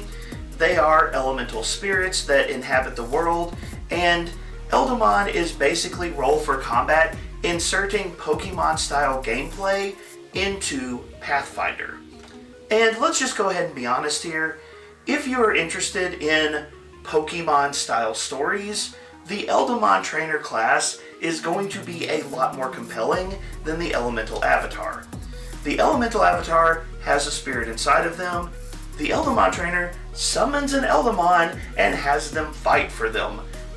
That is exactly what you want if you are interested in that kind of story. Don't get me wrong, the Elemental Avatar has its interesting bits, but the Eldamon Trainer is exactly why you would pick up this particular style of book. That, I think, is the selling point, and if I'm being honest, I feel like the Eldamon Trainer is pretty unique. The closest class in the game would be the Summoner, but even in the name of Summoner versus Eldamon Trainer, you can tell that there are some narrative differences, and I think that the Eldamon Trainer just establishes a very unique place and a very unique niche inside of the game to its benefit. Now, I will admit, I haven't had a chance to run one of these or see one of my players run one of these, so I'm not 100% sure if it balances perfectly. Overall, I think Mark Seifter's done a good job, but I don't have the first-hand experience where I can say that with certainty. Still, I think that the Eldamon Trainer is a very unique concept, and I could see a lot of people having a ton of fun with this class, so it lands at number 20 on my list. Following that up, we have another very unique option. At number 19, we have the Solarian from the Starfinder 2e playtest. Now, let me just go ahead and say, the Solarian is the unique thing that Paizo offers sci-fi. I can't think of any particular thing in sci-fi that correlates perfectly to what the Solarian is supposed to represent, and the uniqueness of the Solarian really is a selling point both mechanically and narratively for the class. And as a result, I really enjoy the Solarian for that reason.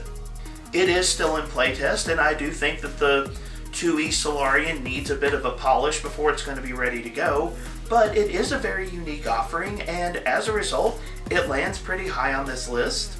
Number 19, the Solarian. I do imagine that number 18 on this list is going to raise some controversy, and that is the Bard. The Bard is a very solid class in my opinion. I gave it 7s in every category. It has a pretty high average score compared to a lot of other classes. I think the Bard has a pretty solid place inside the game, but if I'm being honest, I don't feel like I've seen the Bard perform the way I've heard other people talk about it at their Pathfinder 2e tables. I don't know if that's something weird to my group. The Bard feels reasonably strong, but never exemplary. I do like the fact that the Bard was expanded upon in Howl of the Wild, and I do think that there are some interesting ideas with the class, but I can also say I've heard a lot of other content creators gush about the Bard on YouTube, and frequently when I hear them talk about the class, I'm like, I mean, it's good, but is it that good? So I don't know what the disconnect for me is. I feel like the Bard is reasonably strong, but it's never impressed me as much as it seems to impress others, and I do fear I'm going to get a little bit of pushback at this point, but at least for the moment, Bard sits at number 18 on my list. As for number 17 on my list, I might as well inject as much chaos as possible into this list by talking about the Wellspring Mage Oracle. That is, the Oracle class with the Wellspring Magic class archetype. The summary here is, oh, so much chaos. And I love a good chaotic character. You have curse-bound rules, you have Wellspring surges, you have so many different magical elements going so many different directions, and it just fits the Oracle so well for me. I love this combination. This is probably an advanced players only combination, but it is one that I think is a ton of fun. Is it a complex nightmare of a class combination? Yeah, it is. But the story potential is through the roof, and for that reason, the Wellspring Oracle lands at number 17 on my list. Coming in at number 16, we have another class where complexity is a factor, but not a factor that I think hinders the enjoyment of the class, and that is the Kineticist that was released as part of Rage of Elements. So I'll be honest here, I've only seen a Kineticist played once at one of my gaming tables, but the play experience was really positive. The player who played the Kineticist had a really fantastic experience, and the play experience flowed very smoothly. It went really, really well.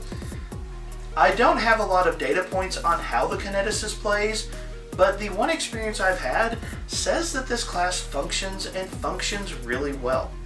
There's a lot of flexibility in how you can build a Kineticist. There's a lot of narrative weight behind the different elements that you can attune to as a Kineticist. I think there's a lot of creativity you can have with this class. I am a little bit worried that as Pathfinder 2e goes forward, that the Kineticist is going to get left behind because it's so different from other classes in the game. For example, I genuinely hope that we see additional Kineticist powers in future books, but the base version of the Kineticist is really, really good, and while there is a bit of a learning curve in order to play a Kineticist, that doesn't prevent it from being really fun at the playing table, so the Kineticist lands at number 16 on my list. Next up at number 15, we have another very new class archetype, and that is the Blood Rager Barbarian from War of Immortals, and allow me to say that this is a class that definitely has plenty of flavor, and that flavor is blood. That was so lame. I'm sorry, guys. The Blood Rager was an interesting concept in Pathfinder 1st Edition, and I think when it was brought forward to 2nd Edition, Paizo just decided to go all in on the concept because the Blood Rager does not shy away from some honestly heavy elements to its narrative. Realistically, the Blood Rager is not going to fit at every gaming table. There are going to be some tables that are going to say this is off limits, and that is understandable. But for those who are comfortable with the, again I dread to use this, flavor of the class, the Blood Rager is definitely on point. Paizo has really leaned into what this class represents in some pretty dramatic and interesting ways. Now, that being said, the Blood Rager is a very risky class archetype. That's actually something we've seen a few times in some of the modern class archetypes that they've presented. The Blood Rager plays around with the drained condition.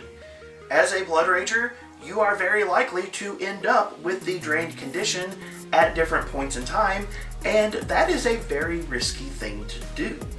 However, there's also a lot of positive upside where you can turn that condition around and gain some pretty interesting and powerful bonuses as well. The Blood Rager feels like a class archetype where you have to be comfortable with some high risk, high reward gameplay, and it also feels like an archetype where your table has to be comfortable with a character that drinks blood. But for the right player at the right gaming table, I think the Blood Rager is fantastically done, and I think it deserves number 15 on my list. As for number 14 on this list, I think the time has come to break the brain of all of the longtime viewers of this channel and compliment the Investigator.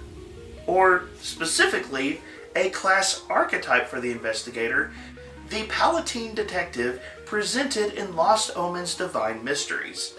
This is a class archetype for the Investigator that leans into the Investigator of the Supernatural. You gain access to occult or divine magic, or possibly both, and a variety of abilities that allow you to more effectively investigate and counteract supernatural threats. And if you remember my discussion of the Investigator so long ago in this video, you may remember one of my complaints about the base version of the Investigator is it doesn't feel like it's built for a Pathfinder game. The Palatine Detective changes this. I have said this for years, the number one thing the Investigator has needed is a Ghost Hunter option. And this is that. This is what I've waited for the Investigator for so long, and I love it. I would 100% bring a Palatine Detective to a long-term Pathfinder campaign, and that really sets this class archetype so far above the base version of the class. This is what it feels like when you adapt investigative gameplay to the assumptions of high fantasy, high magic storytelling, and this feels like a character that fits in that world in a logical way. I love this class archetype, and this is what the Investigator has been missing for so long for me. Now, is this class archetype perfect? Probably not. You have the added complexity of spellcasting being thrown on top of the Investigator, and just to ensure some bonus complexity with all of this, you're not just dealing with one tradition of magic, but rather two traditions of magic. But still, I think this is very effective and a fantastic way to update the investigative playstyle for the kind of games that Pathfinder 2e is really intended to present. So at the end of the day, I am so glad this got added to the game. Number 14, the Palatine Detective Investigator. I love it. Another new class archetype that I really enjoy, though I understand that some people may not be as big a fan of this one, is the Vindicator Ranger from War of Immortals.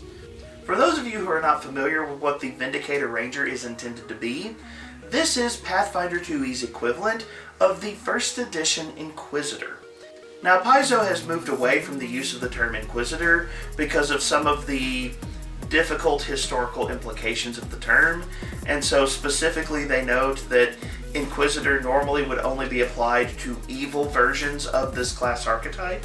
But essentially, the Vindicator Ranger is a ranger that is designed to hunt down the enemies of their faith. When churches need to take down a particular problem, the Vindicator is who they send in. And if I'm being honest, I think Paizo did a pretty good job with this class archetype.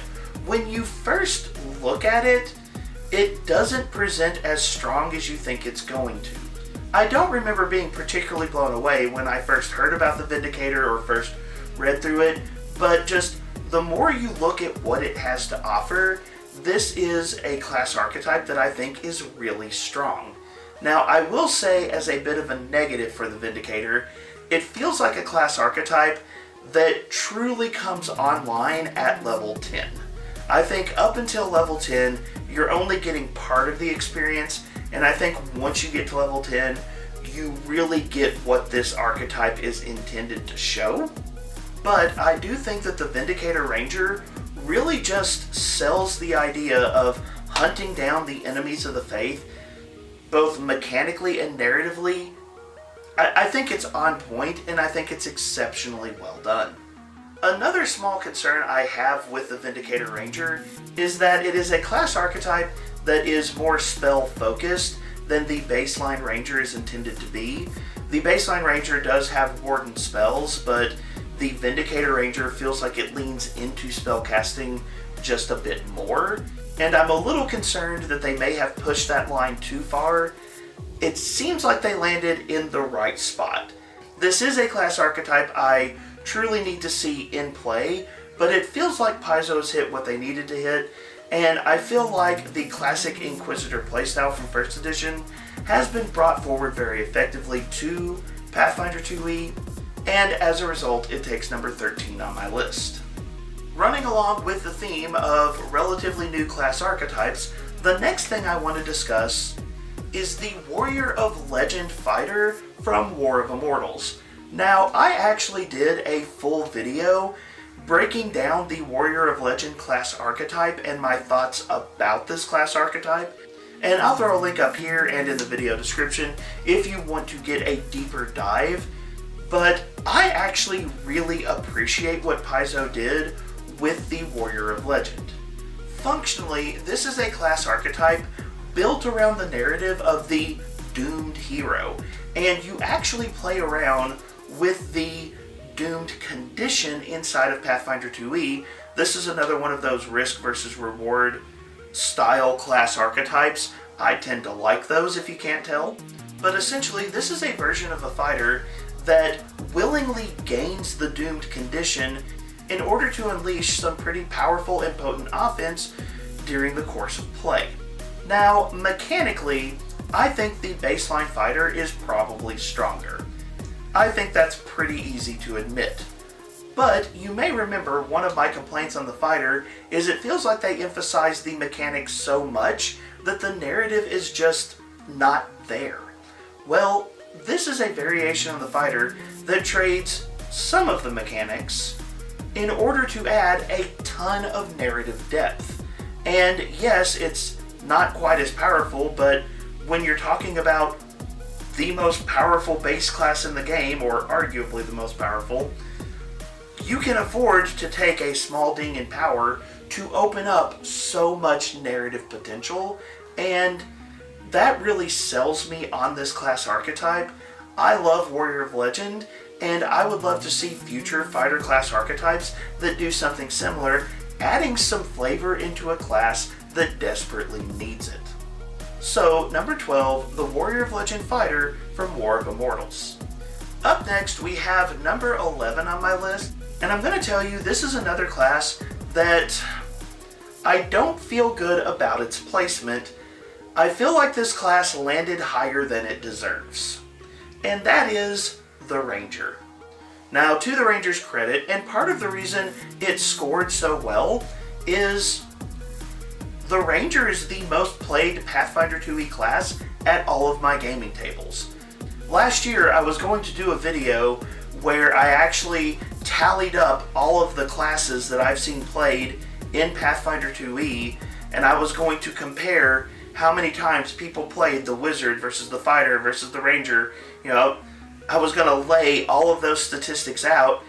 I ended up not having enough time to pull that video together, but when I was doing the research, when I went back and started counting up the different classes I've seen people play, the number one class, and it wasn't even close, that people have played at my gaming tables over the years, Ranger. It is the most popular class in Pathfinder 2e. Or should I say, one version of the Ranger. You see, for almost every example of the Ranger that I could pull forward that someone played in one of my games, there was only one exception to this. Every single one of them played a Precision Ranger, and the one exception I think played a Precision Ranger, but I couldn't find a copy of the character sheet to prove it. So when it comes to Ranger options, there's the Precision Ranger, which sees an incredible amount of play, and I've seen similar conversations online to this effect. The Precision Ranger is wonderful, and the Flurry Ranger and the Outwit Ranger are technically there. I think I've seen a few examples of the Outwit Ranger played as a meme character almost. The Ranger feels a bit unbalanced, mostly because Precision Ranger is just so good. And as a result, I kind of feel like Ranger's placement on this list has been distorted by the fact that one version of the Ranger has proven so popular. Now, the good thing about all Rangers, but definitely about the Precision Ranger, is the Ranger is really great at single target DPS, which is pretty solid in the Pathfinder 2e meta. It's not a winner-take-all element. It doesn't mean that the Ranger is just innately superior, but if you're coming to Pathfinder 2e and you're new to the game, the effectiveness of the Precision Ranger as a single target DPS class is so strong that it's just a very natural appeal.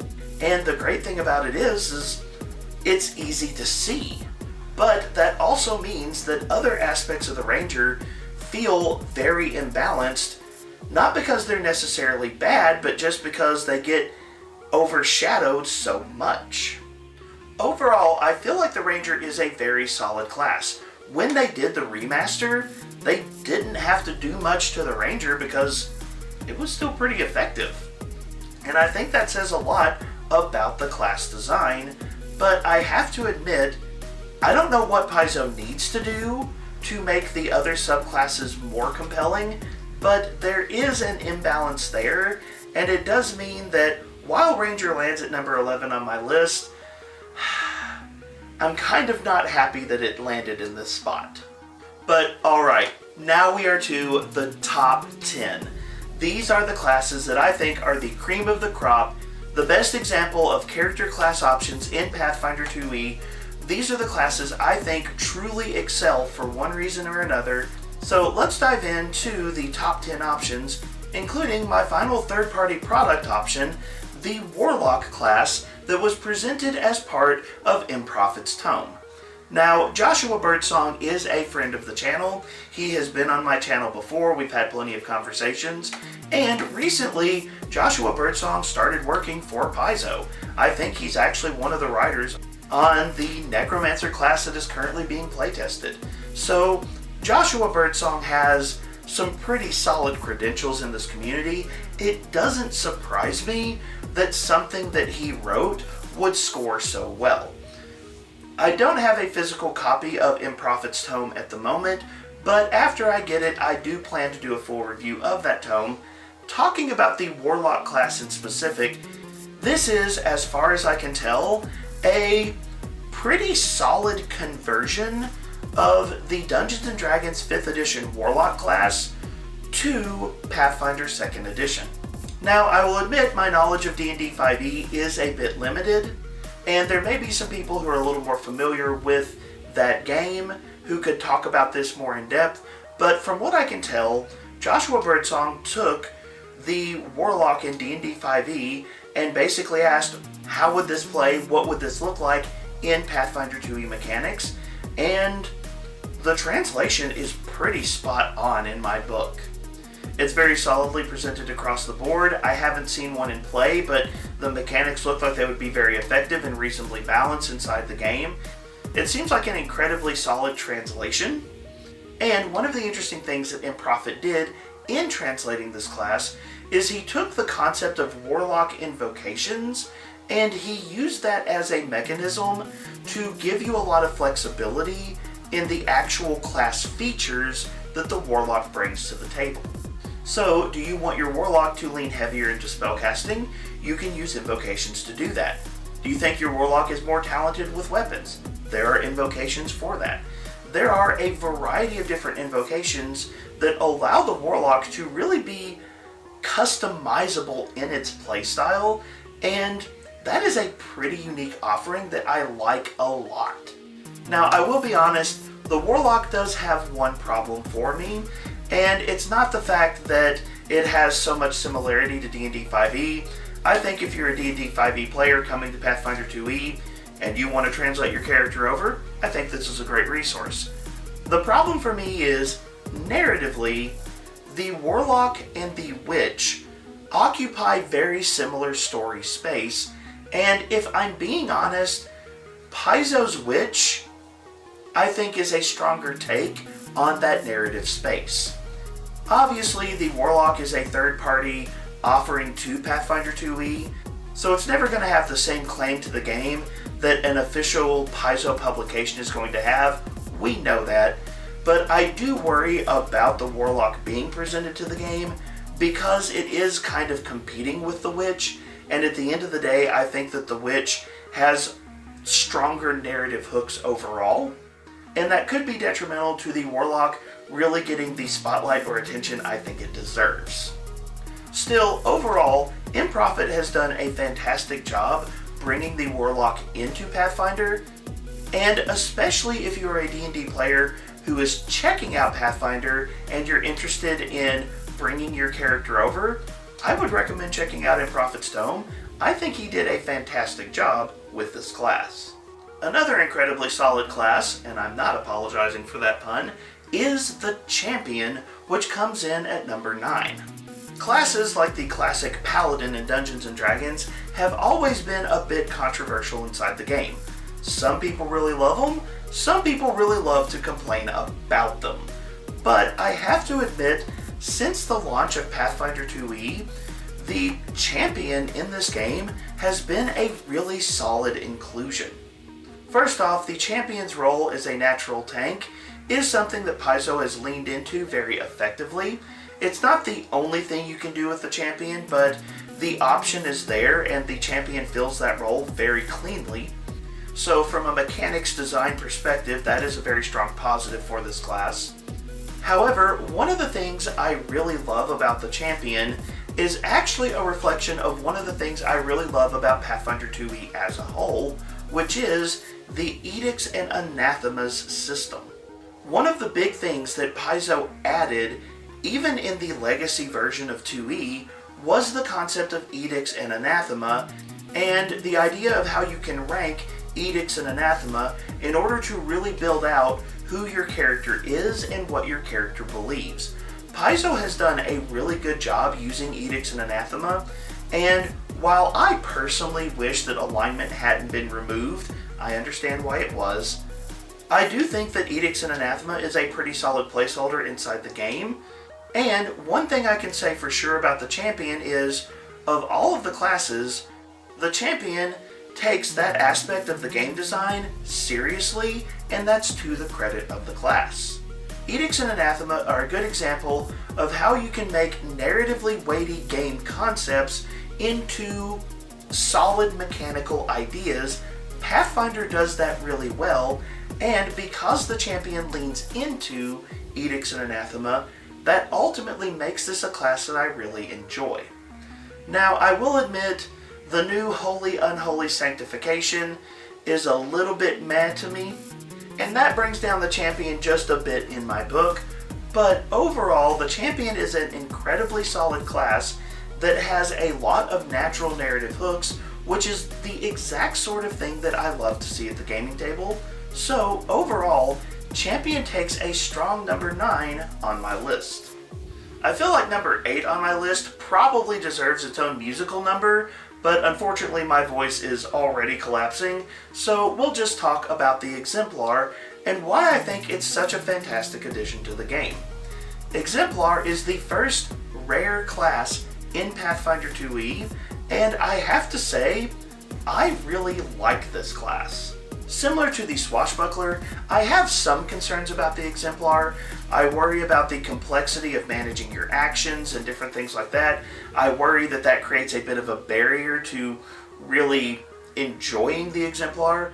But I think once you get past kind of the rotation or routine of the Exemplar class, I think this class brings a lot to the table. The idea of a character that carries their own divine spark and then can infuse that divine spark into different powerful items that they have, that is really creative, it's really flavorful, and you've heard me gush about narrative plenty of times in this video. The narrative weight of this it's truly legendary. Honestly, the icons and epithets class features of the Exemplar, those alone just cause this class to soar higher and higher on this list, and I think the Exemplar is, honestly, an exemplary example of how to design a class. I understand why they needed to put the rare tag on this class. It's not going to fit in every story or at every table, that's understandable, but the fact that this is an option, I appreciate this so much. This is another class where Paizo has done a fantastic job of showing how a mechanic can feed a story. Every compliment I said about the Thaumaturge earlier applies doubly to the Exemplar, and that's the reason it climbed as high as it did. Exemplar takes an incredibly solid number 8 on my list.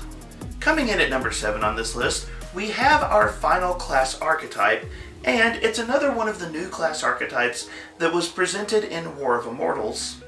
That is the Avenger class archetype for the Rogue. The Avenger roughly correlates to the Slayer class from the first edition of the game. This is essentially a rogue that works from the shadows on behalf of a church. Now, if I'm being honest, it's kind of hard to describe why the Avenger is as strong as it is. When you consider the Avenger on paper, this doesn't seem like a class archetype that should be so high up on the list, but essentially, the Avenger exists in this perfect niche between two specific things.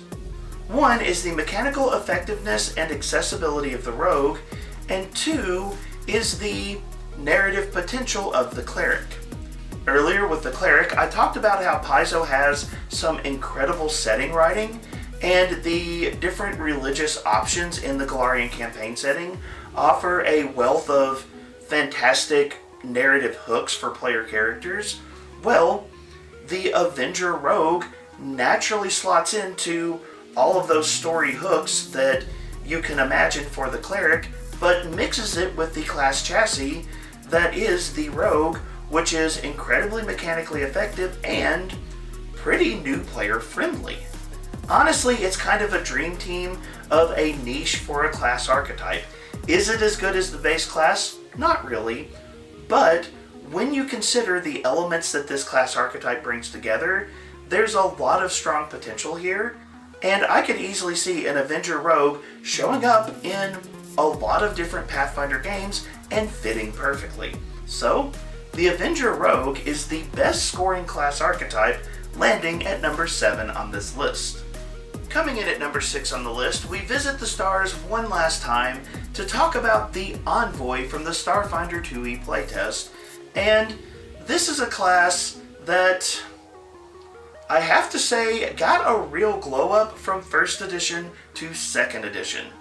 The 1st edition Starfinder Envoy was a bit of a letdown for me. You could see some of the ideas that Paizo was playing with, but it ultimately felt like a very ineffective class. That is not the case with the Envoy in Starfinder 2nd edition. The concept of the directives that the Envoy uses, combined with the class feature Lead by Example, creates what I have to say is the best version of a leadership style class in any TTRPG I've ever seen. Now, the leadership niche in a TTRPG is honestly tricky to pull off. You may remember I wasn't that big on the commander earlier in this video, and I've seen a lot of versions of leadership style classes that just weren't that compelling. The Envoy, though, it hits its beats and hits the beats perfectly for me. It's a class that comes with some pretty incredible subclass variety. There's a lot of different options, and those options are clearly applicable in a lot of different circumstances.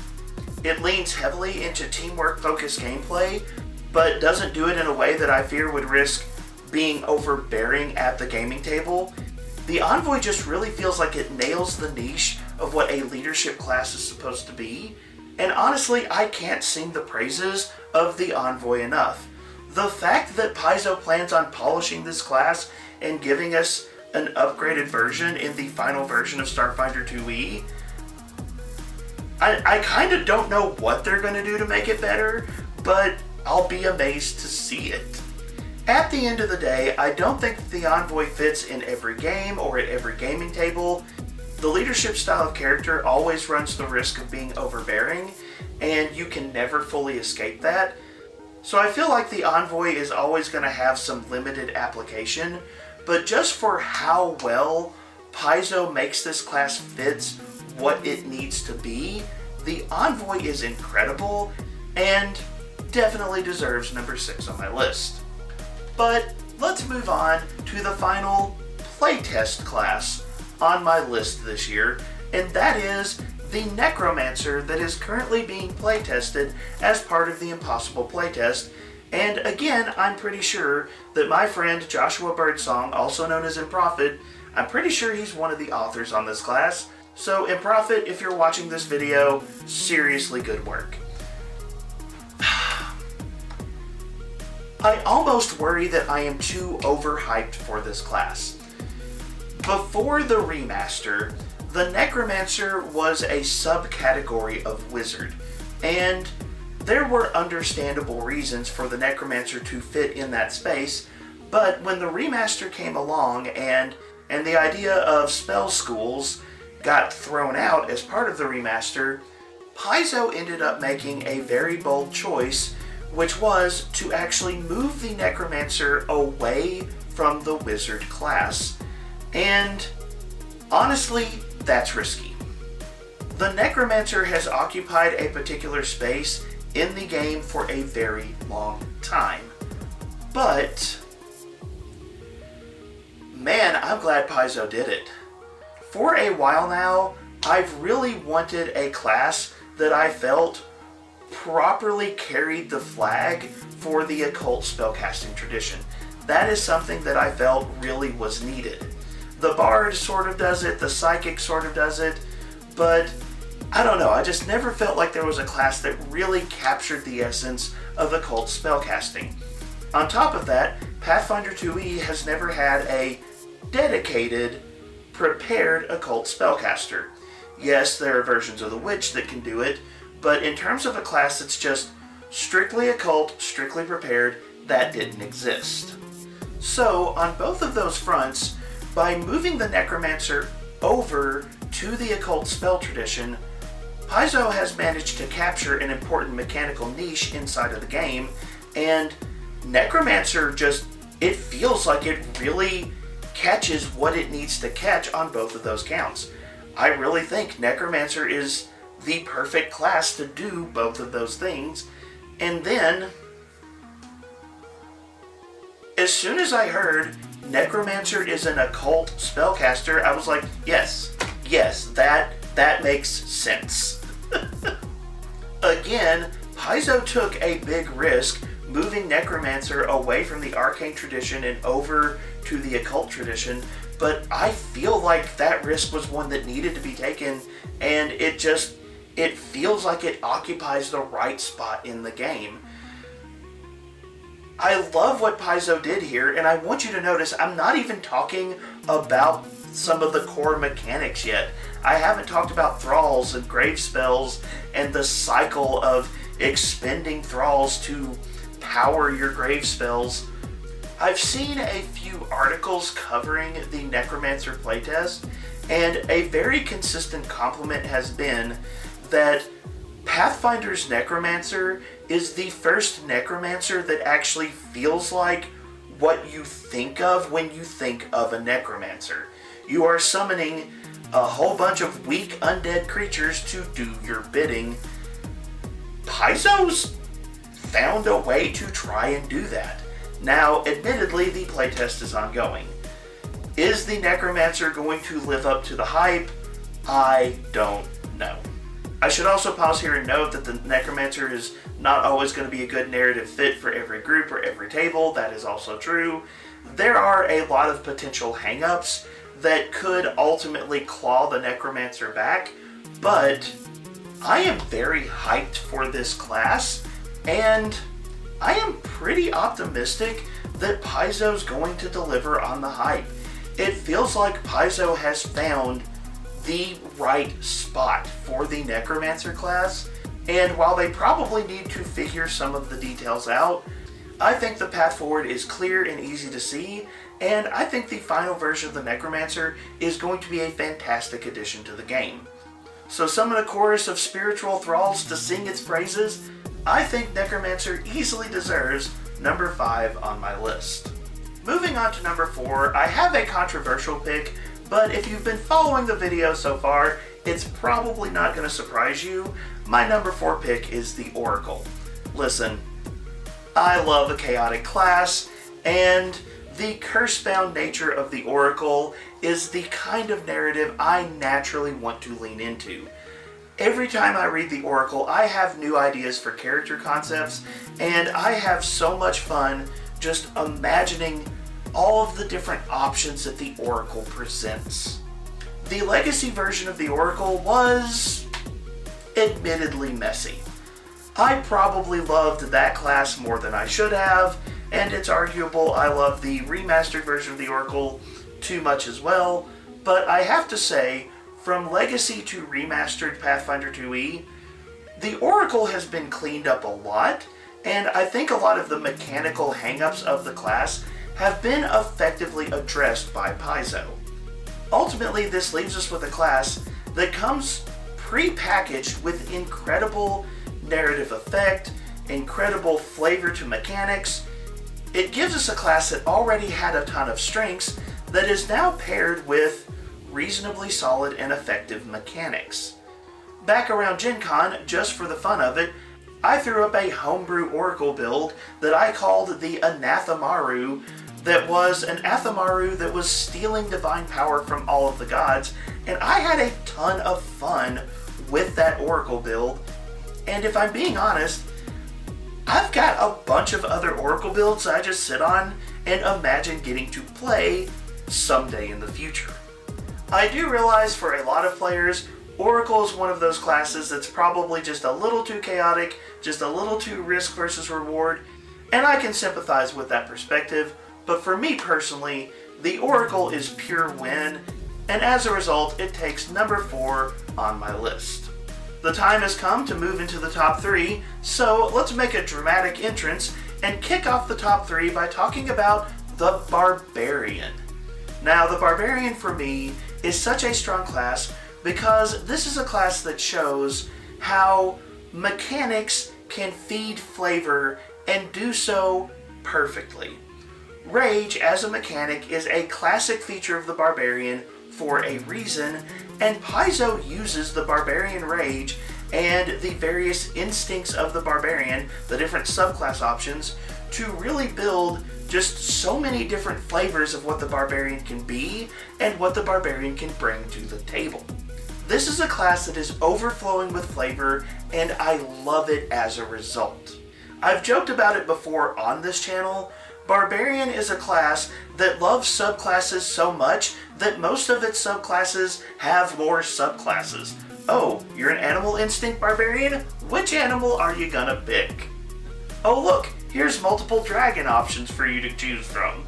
There are so many different directions that you can take a Barbarian and create a very unique, mechanically and narratively character for a game. The Barbarian just really highlights how mechanics can create effective flavor and how that can translate so wonderfully inside of a game. Now I will say, in the remaster, I do have one complaint on the Barbarian, and that is, most of the instincts removed their anathema. I understand why they did it, but honestly I think that was a mistake, and that does detract from my enjoyment of the class just a bit. But still, overall, the Barbarian is an incredibly powerful class and an easy top 3 for me. Of course, where the Barbarian exemplifies the concept of mechanics as flavor, my number 2 class on this list exemplifies the idea of building narrative hooks into a character class. It's a class I've talked about several times already in this video, and that is the Witch. I really love all of the narrative hooks that are naturally a part of this class. The Witch comes with a variety of different patrons, and the idea of your relationship with your patron being a core aspect of your identity, that is a very powerful narrative tool. And then the idea of lessons, the idea that your patron has different things that it wants to teach you, that's incredibly powerful. The fact that the Witch can potentially dabble in any tradition of magic depending upon the influence of their patron. There's just so many unique narrative elements to the Witch that I really think the Witch is just a master class in how to put narrative elements in your game design. And I haven't even touched on familiars, which is one of the core elements of the class. So if you like having a special pet that does crazy cool things and the story beats that represents, the Witch also brings that to the table. The Witch is very much a class that had a glow up from the Legacy to the Remaster, And as a result, the Witch is another class that just brought some phenomenal narrative tools forward, allowing some very, very compelling characters to be created, and as a result, Witch is number 2 on my list. And so the time has come to crown my number 1 class in the Pathfinder 2e Remaster, and that is the Rogue. And allow me to say, I don't want to be a downer, but I'm kind of mad about it. Okay, let me give you a little bit of context here, and then we'll discuss why the Rogue still deserves the number 1 spot. First off, the Rogue is kind of like the Swashbuckler in that it kind of represents a playstyle that's just not my natural playstyle. In most TTRPGs, I don't like the Rogue. Over the years, it's a style of character I have typically refused to play, and to Pathfinder 2e's credit, it is one of the few games where I'm actually interested in playing a Rogue. That is very unique for this game. I normally don't like this class. However, back in 2022, Rogue took the number 1 spot on the list, and I had to acknowledge that I thought it was the strongest class in the game. However, from Legacy Pathfinder 2e to Remastered Pathfinder 2e, one of my favorite things about the Rogue has gone away.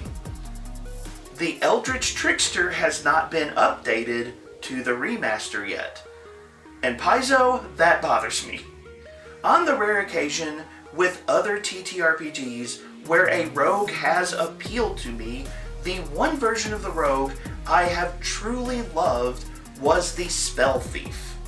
That is the one version of the Rogue I was actually interested in playing, and when Paizo presented the Eldritch Trickster in Legacy Pathfinder 2e, I was stoked. I thought it was a wonderful addition to the game.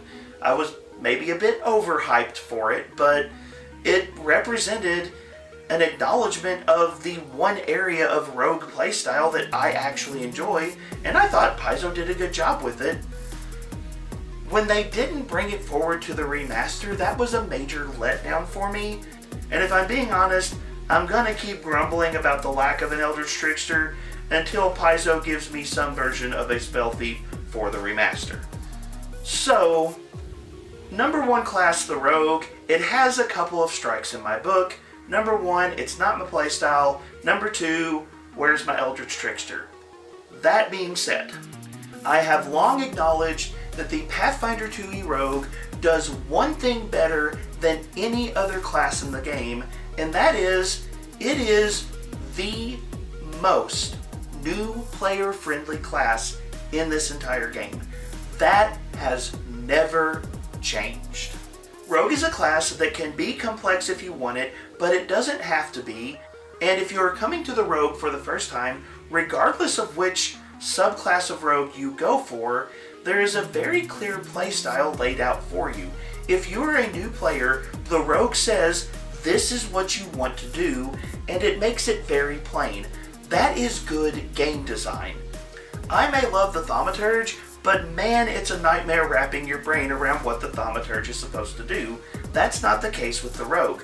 You have a very clear goal, and you feel effective when you pursue that goal. That is the kind of thing that makes a class something you want to return to over and over again. And on top of that, while the Rogue chassis is very approachable and easy to understand, the Rogue actually comes with a healthy variety of options, meaning that you aren't being pigeonholed into one specific niche, but rather you have a wide variety of options. Do you want to be a bruiser muscle style Rogue? You can do that. Do you want to be a face Rogue? That option is presented. There are a variety of subclasses, there are a healthy selection of feats, there are different combat styles you can use, you can be up close, at a distance, and let's just go ahead and say this, if you're a Rogue, you are the king of skills that is unchallenged. The Rogue has so many options, and they are presented in a way that new players are going to have fun. And at the end of the day, that's what makes a good class. Do I have complaints about the Rogue? Yes. Do I want my Eldritch Trickster / Spell Thief back? Yes. Paizo, give it to me. But when you think about good game design, and when you think about what truly makes a class something that is going to give a player a positive experience, whether they're new or old, I have to say the Rogue was the best in 2022, and it's the best now. It kept its spot, it deserves its spot, even if I'm a little bit grumpy about it. So, end of the day, number 1 best class in Pathfinder 2e, I give it to the Rogue. I am not looking forward to editing this video. That is that. That is 64 character class options for Pathfinder 2e ranked, from number 64 all the way up to number 1, my opinion on how every single option stacks up against the others in this game. But, as always, the time has come to turn the conversation over to you. What are your thoughts about this class ranking list, and where do you agree or disagree? What class do you think I'm missing something on, and they deserved more credit? What class or classes do you think I've been blinded by hype or bias and I pushed them too high? I want to hear your thoughts. Let me know what classes you would rank differently and why. I look forward to hearing your thoughts. Yes, that does mean I am once again encouraging you to do all that YouTube stuff. If you enjoyed this content, please remember to like, share, and subscribe. You can check out my free Discord and my Patreon. All of those links are in the video description. But as I've said before, and as I'll say again, the best part of this job is interacting with you, hearing your thoughts, hearing your ideas, and I'd love to hear your thoughts on how the different class options in Pathfinder 2e break down and compare to one another. Also, in this video, I included 3 examples of third-party product classes that have been made that are Pathfinder compatible, but I know that there are other fantastic third-party product classes out there. So if you know of another really good third-party product class offering that is out there in the community, be sure to shout that out in the comment, because there are probably some people looking for that exact option. Anyways, my voice is about to die, so I need to wrap this video up. Still, as always, thank you so much for being here. Thank you so much for being part of the conversation. Happy New Year.